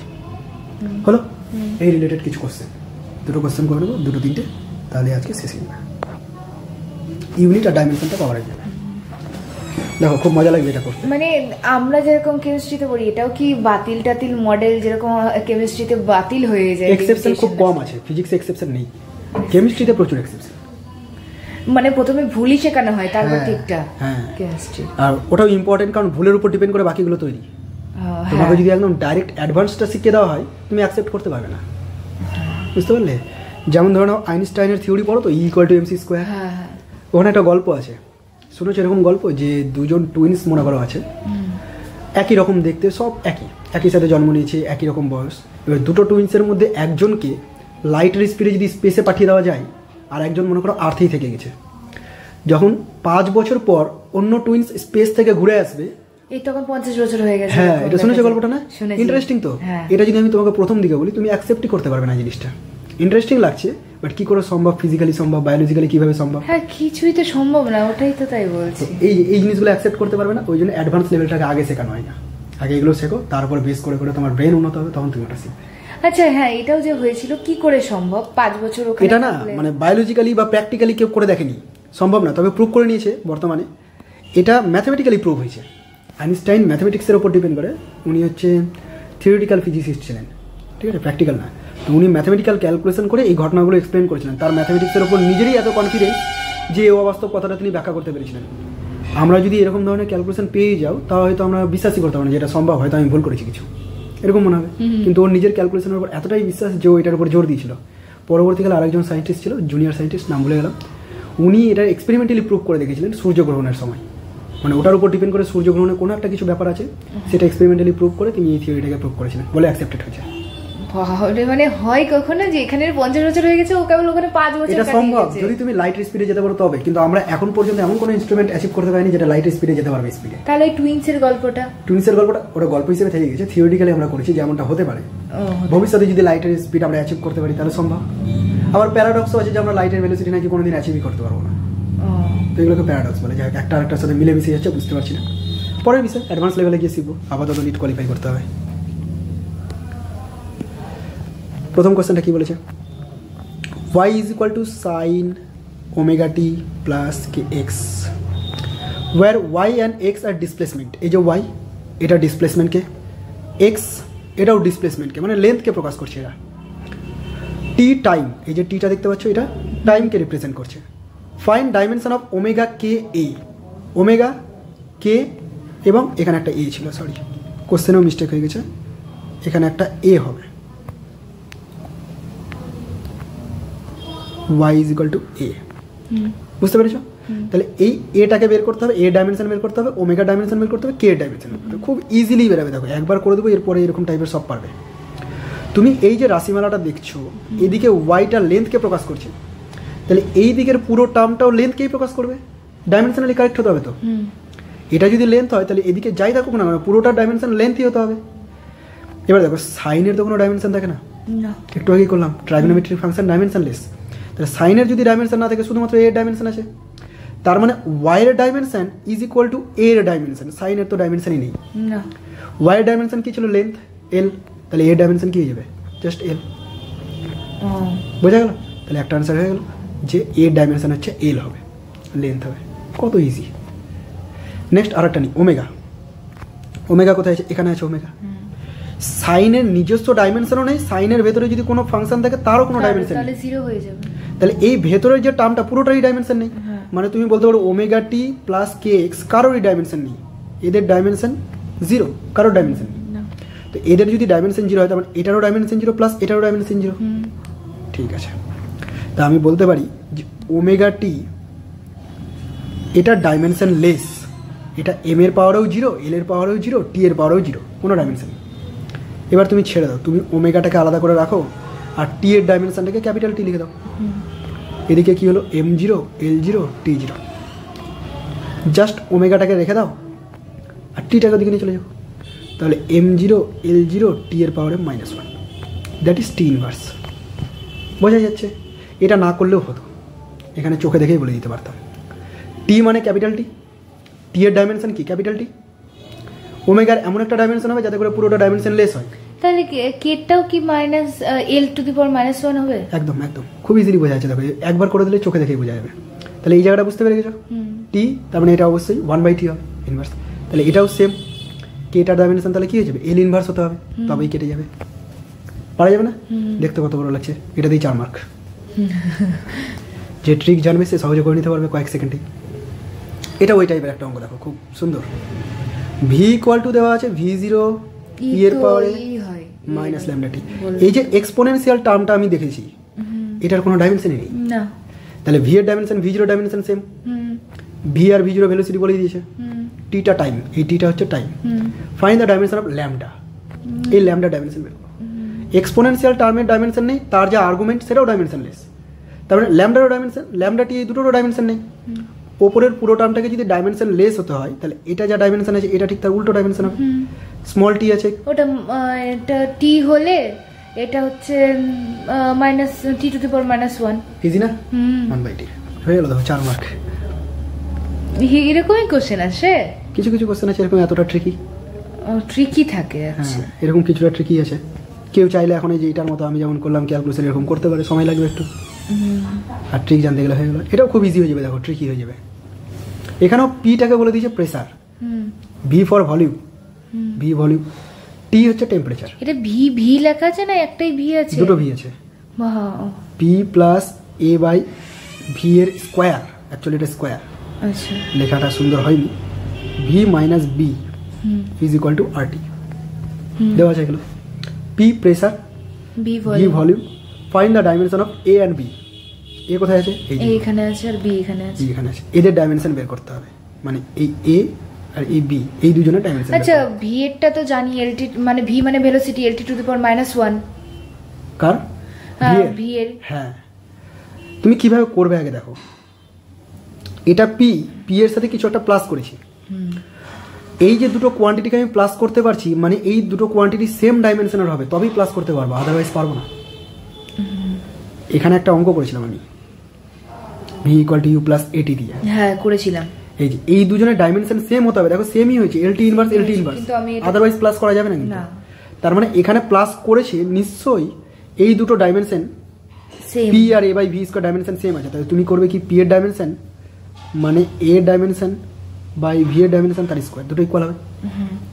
আচ্ছা, তাহলে এ ডাইমেনশন যদি বের করতে চাও, পি এর ডাইমেনশন ইন্টু ভি এর ডাইমেনশন স্কয়ার। ওকে, পি মানে প্রেসার, পি মানে প্রেসার। এবার তুমি প্রেসারের ডাইমেনশন এখন জানো না, আমি ধরে নিচ্ছি, কিন্তু তোমাকে জানতে হবে যে প্রেসার, চাপ মানে হচ্ছে বল বাই ক্ষেত্রফল, চাপ মানে বল বাই ক্ষেত্রফল। এটা চ্যাপ্টার আসবে তখনও পেয়ে যাবে। তো আমি এইভাবে লিখে দিলাম, ফোর্স বাই এরিয়া, এখানে ভলিউম তার স্কোয়ার, ফোর্সের mlt-2, এরিয়া এল স্কোয়ার, ভলিউম এল কিউব, তারপরে 2 মানে 6, 3 2 6। এটাকে যদি ক্যালকুলেশন করো তুমি পাবে এম, এল একটা কেটে যাচ্ছে, একটা থাকছে, সরি দুটো কেটে যাচ্ছে, এল পাওয়ার 4টা থাকছে, আর ওখানে একটা এটা আসছে। এটা এ ডাইমেনশন হয়ে গেল। ভুল করেছি কিছু, একটু দেখে নাও। A equal to P V square, P A মানে F by A, mlt-2 L square, V মানে এল কিউব পাওয়ার 6। তো এখান থেকে দুটো কাটছে 2, হ্যাঁ এখানে 4টা থাকছে আর ওখানে একটা 5টা থাকছে, তাহলে এটা এ ডাইমেনশন পেয়ে গেলাম, হয়ে গেল। সিমিলারলি তুমি বের করবে কার ডাইমেনশন, বি। এই দুটোকে সাবস্ট্রাক্ট করেছে, তার মানে নিশ্চয়ই এ ডাইমেনশন এ ডাইমেনশন সেম হবে। তাহলে ভি এর dimension is equal to B এর ডাইমেনশন। ভিটাকে কি বলেছে এখানে? এখানে ভলিউম বলেছে, তাহলে এল কিউব হয়ে যাবে। ব্যাস, কত easy. L to the power minus, just সমান, তো মাইনাস তো হবে না, সমান, এল পাওয়ার 3। হলো? হ্যাঁ, এইগুলো হচ্ছে আমরা করছিলাম না, এটা চাপের গ্যাসীয় প্রসারণের সূত্র করেছো, ঠিক আছে? ওই চার্লসের সূত্র, বয়েলের সূত্র যখন পড়বে তখন এই ফর্মুলাগুলো আসবে, কেমিস্ট্রিতেও আসবে, ফিজিক্সেও আসবে। তো ওই ফর্মুলাগুলোকে নিয়েই এখানে ক্যালকুলেশন করছি। হ্যাঁ, মানে মাল্টিপল থাকলে ওটা হচ্ছে আমরা মানে টি হলে অ্যানসারটা এই পাশেরটা ইনভার্স হয়ে যায়, মাল্টিপল ইনভার্স করে দেব, আর প্লাস থাকলে ওটাকে হচ্ছে নরমালি প্লাস ওটাই থাকবে, ইকুয়াল করে দেব। এখানে একটা কোশ্চেন দিয়েছি, মোমেন্ট অফ ইনার্সিয়া। তুমি মোমেন্ট অফ ইনার্সিয়া বোঝোনি এখনো। মোমেন্ট অফ ইনার্সিয়ার চ্যাপ্টার আছে আলাদা করে, বোঝার দরকারও নেই। বলেছে moment of inertia of a body 12 KG per metre square, এটা বলে দিয়েছে 12 KG into metre square. What is its value in an other system? আগের কোশ্চেন, অন্য কোনো সিস্টেমে বের করতে হবে এর ভ্যালুটা। যে সিস্টেমে ইউনিটসটাকে কীভাবে নেওয়া হয়েছে দেখো, লেন্থের ইউনিট নেওয়া হয়েছে 5 সেন্টিমিটার আর মাসের ইউনিট নেওয়া হয়েছে 10 গ্রাম, বুঝতে পারলে? এটা একটা system of unit N1 U1, আর একটা সিস্টেম অফ ইউনিট কী হবে N2 U2। তো N1 এর জায়গায় 12, U1 এর জায়গায় এটা, N2 এর জায়গায় জানি না, বের করতে বলেছে। আর U2 এর জায়গায় যে সিস্টেমটা নেব সেটা এখানে বলে দিয়েছে দেখো, কেজি। কেজির জায়গায় ইউনিটটাকে নিতে বলেছে 10 গ্রাম, তার মানে এই ইউনিটে কী হবে 10 গ্রাম, কেজির জায়গায় 10 গ্রাম ইউনিট। মিটার স্কোয়ার, মিটারের জায়গায় কী নিতে বলেছে 5 সেন্টিমিটার, তাহলে এটা 5 সেন্টিমিটার, তার আবার স্কোয়ার, 5 × 5 = 25। এবার নর্মালি ক্যালকুলেশন করে তুমি এখান থেকে N2 পেয়ে যাবে। হ্যাঁ, তোমার কাজ এটা। আচ্ছা, মোমেন্ট অফ ইনার্শিয়া মানে কি? মোমেন্ট অফ ইনার্সিয়া একটা আলাদা চ্যাপ্টার আছে, বাংলা নাম হচ্ছে জড়তা ভ্রামক। যখন বস্তু জড়তা ভ্রামক বা জাড্য ভ্রামক, আচ্ছা, যখন কোনো বস্তু ঘুরবে, আবর্তন করবে, তখন বস্তুটা ঘূর্ণনের জন্য একটা ইনার্সিয়া থাকে, একটা জাড্য থাকে, সেটাকে পরিমাপ করে এই রাশিটা দিয়ে, মোমেন্ট অফ ইনার্সিয়া। আলাদা চ্যাপ্টার আছে, আমি সব এক্সপ্লেন করবো। তাহলে এই ক্যালকুলেশনটা বাড়িতে থাকো, করে নেবে নিজের খাতায়। এখানে কিছু ছোটো ছোটো জিনিস দিয়েছি, চোখে দেখে হয়ে যাবে, ফটাফট বলবো। এ বি দুটো different quantity, physical quantity, different physical quantity বলেছি, সেম না। হুইচ আর মিনিংফুল, নিচের কোনগুলো মিনিংফুল, যেগুলো মিনিংফুল সেগুলো রাইট, যেগুলো মিনিংফুল না কেটে দেবো, ঠিক আছে? প্রথমে নিচ্ছি দেখো, A + B। আমরা কি জানি, দুটোকে প্লাস মাইনাস তখনই করতে পারবো যদি দুজনের ডাইমেনশন সেম হয়। ডাইমেনশন সেম মানে কি, ফিজিক্যাল কোয়ান্টিটি দুটো সেম। দুটো ডিফারেন্ট ফিজিক্যাল কোয়ান্টিটি সেম হলে হচ্ছে আমরা মানে প্লাস করতে পারবো, আর ডিফারেন্ট হলে আমরা সেটা করতে পারবো। তাহলে এটা হবে না, তাহলে এটা হবে, এটা কেটে গেল, এইটাও হবে না, বি নাম্বারটাও হবে না, A - B এটা হবে। আচ্ছা, 3 নাম্বারটা হবে, কারণ আমরা আলাদা আলাদা কোয়ান্টিটি মাল্টিপ্লাই করতেই পারি। হ্যাঁ, যেমন মাসের সাথে অ্যাক্সেলারেশন গুণ করে ফোর্স পাচ্ছি। হ্যাঁ, এটাও তো পারবো, তাহলে ডিভাইড করতেই পারি, কোনো আপত্তি নেই, এটাও পারবো। এটা দিয়ে খেয়াল করো, ওপরে ই এর পাওয়ারে কি হতে হবে, ডাইমেনশন লেস হতে হবে। এটা কি এক্সপোনেনশিয়াল টার্ম, পাওয়ার ডাইমেনশন লেস হতে হবে। এবার যদি এরা সেম কোয়ান্টিটি হতো তবেই কেটে গিয়ে ডাইমেনশন লেস হতো, সেম কোয়ান্টিটি না, ডিফারেন্ট কোয়ান্টিটি, তাহলে আলাদা কোনো ডাইমেনশন থাকছে, তার মানে এটা সম্ভবই না, উপরে তো ডাইমেনশন থাকবে না। তাহলে এটাও সম্ভব না, এটাও সম্ভব না, ওটাও সম্ভব না। এটা দেখে নি, 6 নাম্বারটা সম্ভব না, তার কারণ সাইনের ভিতরে ডাইমেনশন লেস হতে হবে, ডাইমেনশন আছে। লগের ভিতরে ডাইমেনশন লেস হতে হবে, বাট আছে। এবার এটা দেখো, ই নাম্বারটা, এই জায়গাটা একটু ভাবতে হবে, পাওয়ারে কি হতে হবে, ডাইমেনশন লেস হতে হবে। তো ডাইমেনশন লেস হওয়ার জন্য এখানে কিন্তু ডিভাইড নাই, কাটাকাটির কোনো ব্যাপার নেই। যদি আমি এরকম করতাম যে এর ডাইমেনশন হচ্ছে T আর বি এর ডাইমেনশন হচ্ছে T ইনভার্স, তাহলে গুণ করলে কাটতো কিনা, কেটে যেত। আর দুটো আলাদা কোয়ান্টিটি হলো কিনা, হলো। তাহলে দুটো আলাদা কোয়ান্টিটি হয়ে গেল, আবার কেটেও যেতে পারে, আবার নাও যেতে পারে। তার মানে এটা মে বি মিনিংফুল হতে পারে, আবার নাও হতে পারে, জানি না, এটা ডিসিশন নেওয়া যাবে না, বোঝা গেল? কারণ আমি ডাইমেনশন জানি না। এটা হলো কেন, এই যে এটা কাটলো, সরি, কাটতে হতো। তাহলে এই লাস্টটা কি হলো, মেবি মিনিংফুল হতে পারে। খুব ইজি না, পারা যাবে। এই ধরনের কোশ্চেন এসেছে প্রিভিয়াস ইয়ারে, তাই জন্য দিয়েছি। Which equation can be derive from dimensional analysis? Dimensional analysis থেকে এটা আমরা ডিরাইভ করতে পারবো না, তার কারণ এখানে দুটো টার্ম আছে। এফ সমান নিয়ে এটা পারবো, এফ সমান প্রোডাক্টিভ আছে, এটা পারবো। হ্যাঁ, এটাও প্রোডাক্টিভ আছে, পারবো। এটা পারবো না, কারণ এটা ডাইমেনশনলেস একটা কনস্ট্যান্ট চলে এসেছে, পারবো না। এটা প্রোডাক্টিভ আছে, পারবো। পারা গেল, খুব ইজি। আর নেই, ইউনিট ডাইমেনশন কভার হয়ে গেল। আমি এইভাবে লিখে নিয়ে আসলাম বলে একটু তাড়াতাড়ি হয়ে গেল, না তো কোশ্চেন লিখতে, এগুলো থিওরি লিখতে অনেক সময় এইভাবেই করাবো আসলে। এরপর থেকে অসুবিধা হচ্ছে না তো? না, ঠিক আছে। বাড়িতে অবশ্যই রিভাইজ করবে। আর আমি বলবো যে ইউনিট ডাইমেনশন শুরু করার আগে বইয়ের, তোমার ছায়ের বই ফলো করছো, ছায়ের বই আগে একবার রিভিশন করে নেবে বাংলাতে যা আছে, তারপরে আমার নোটস পড়ো। আর তারপরে যদি তুমি সময় পাও, এনার্জি থাকে পড়ার, তাহলে আমাকে বলো, আমি এনসিইআরটি হাইলাইট করার নোটস দিয়ে দেবো। হ্যাঁ, যদি না পারো কোনো অসুবিধা নেই, আমার নোটস পড়ে হয়ে যাবে, কোশ্চেনও দিয়ে দিচ্ছি এখানে, সব হয়ে যাবে। ঠিক আছে, তুমি পারলে বলবে আমি। আর প্র্যাকটিস করার জন্য কি কিছু লাগবে মানে? এখন কিছু কেনো না, কিছুটা চ্যাপ্টার যাই এগাই, আমি দেখি তোমার ক্যাপাবিলিটি কতটা, তুমি কতটা কি নিতে পারছো, সেই অনুযায়ী আমি বই সাজেস্ট করবো। ঠিক আছে, এখন কিছু নিয়ে না। তাহলে থাকলো এতটুকুই ক্লাস।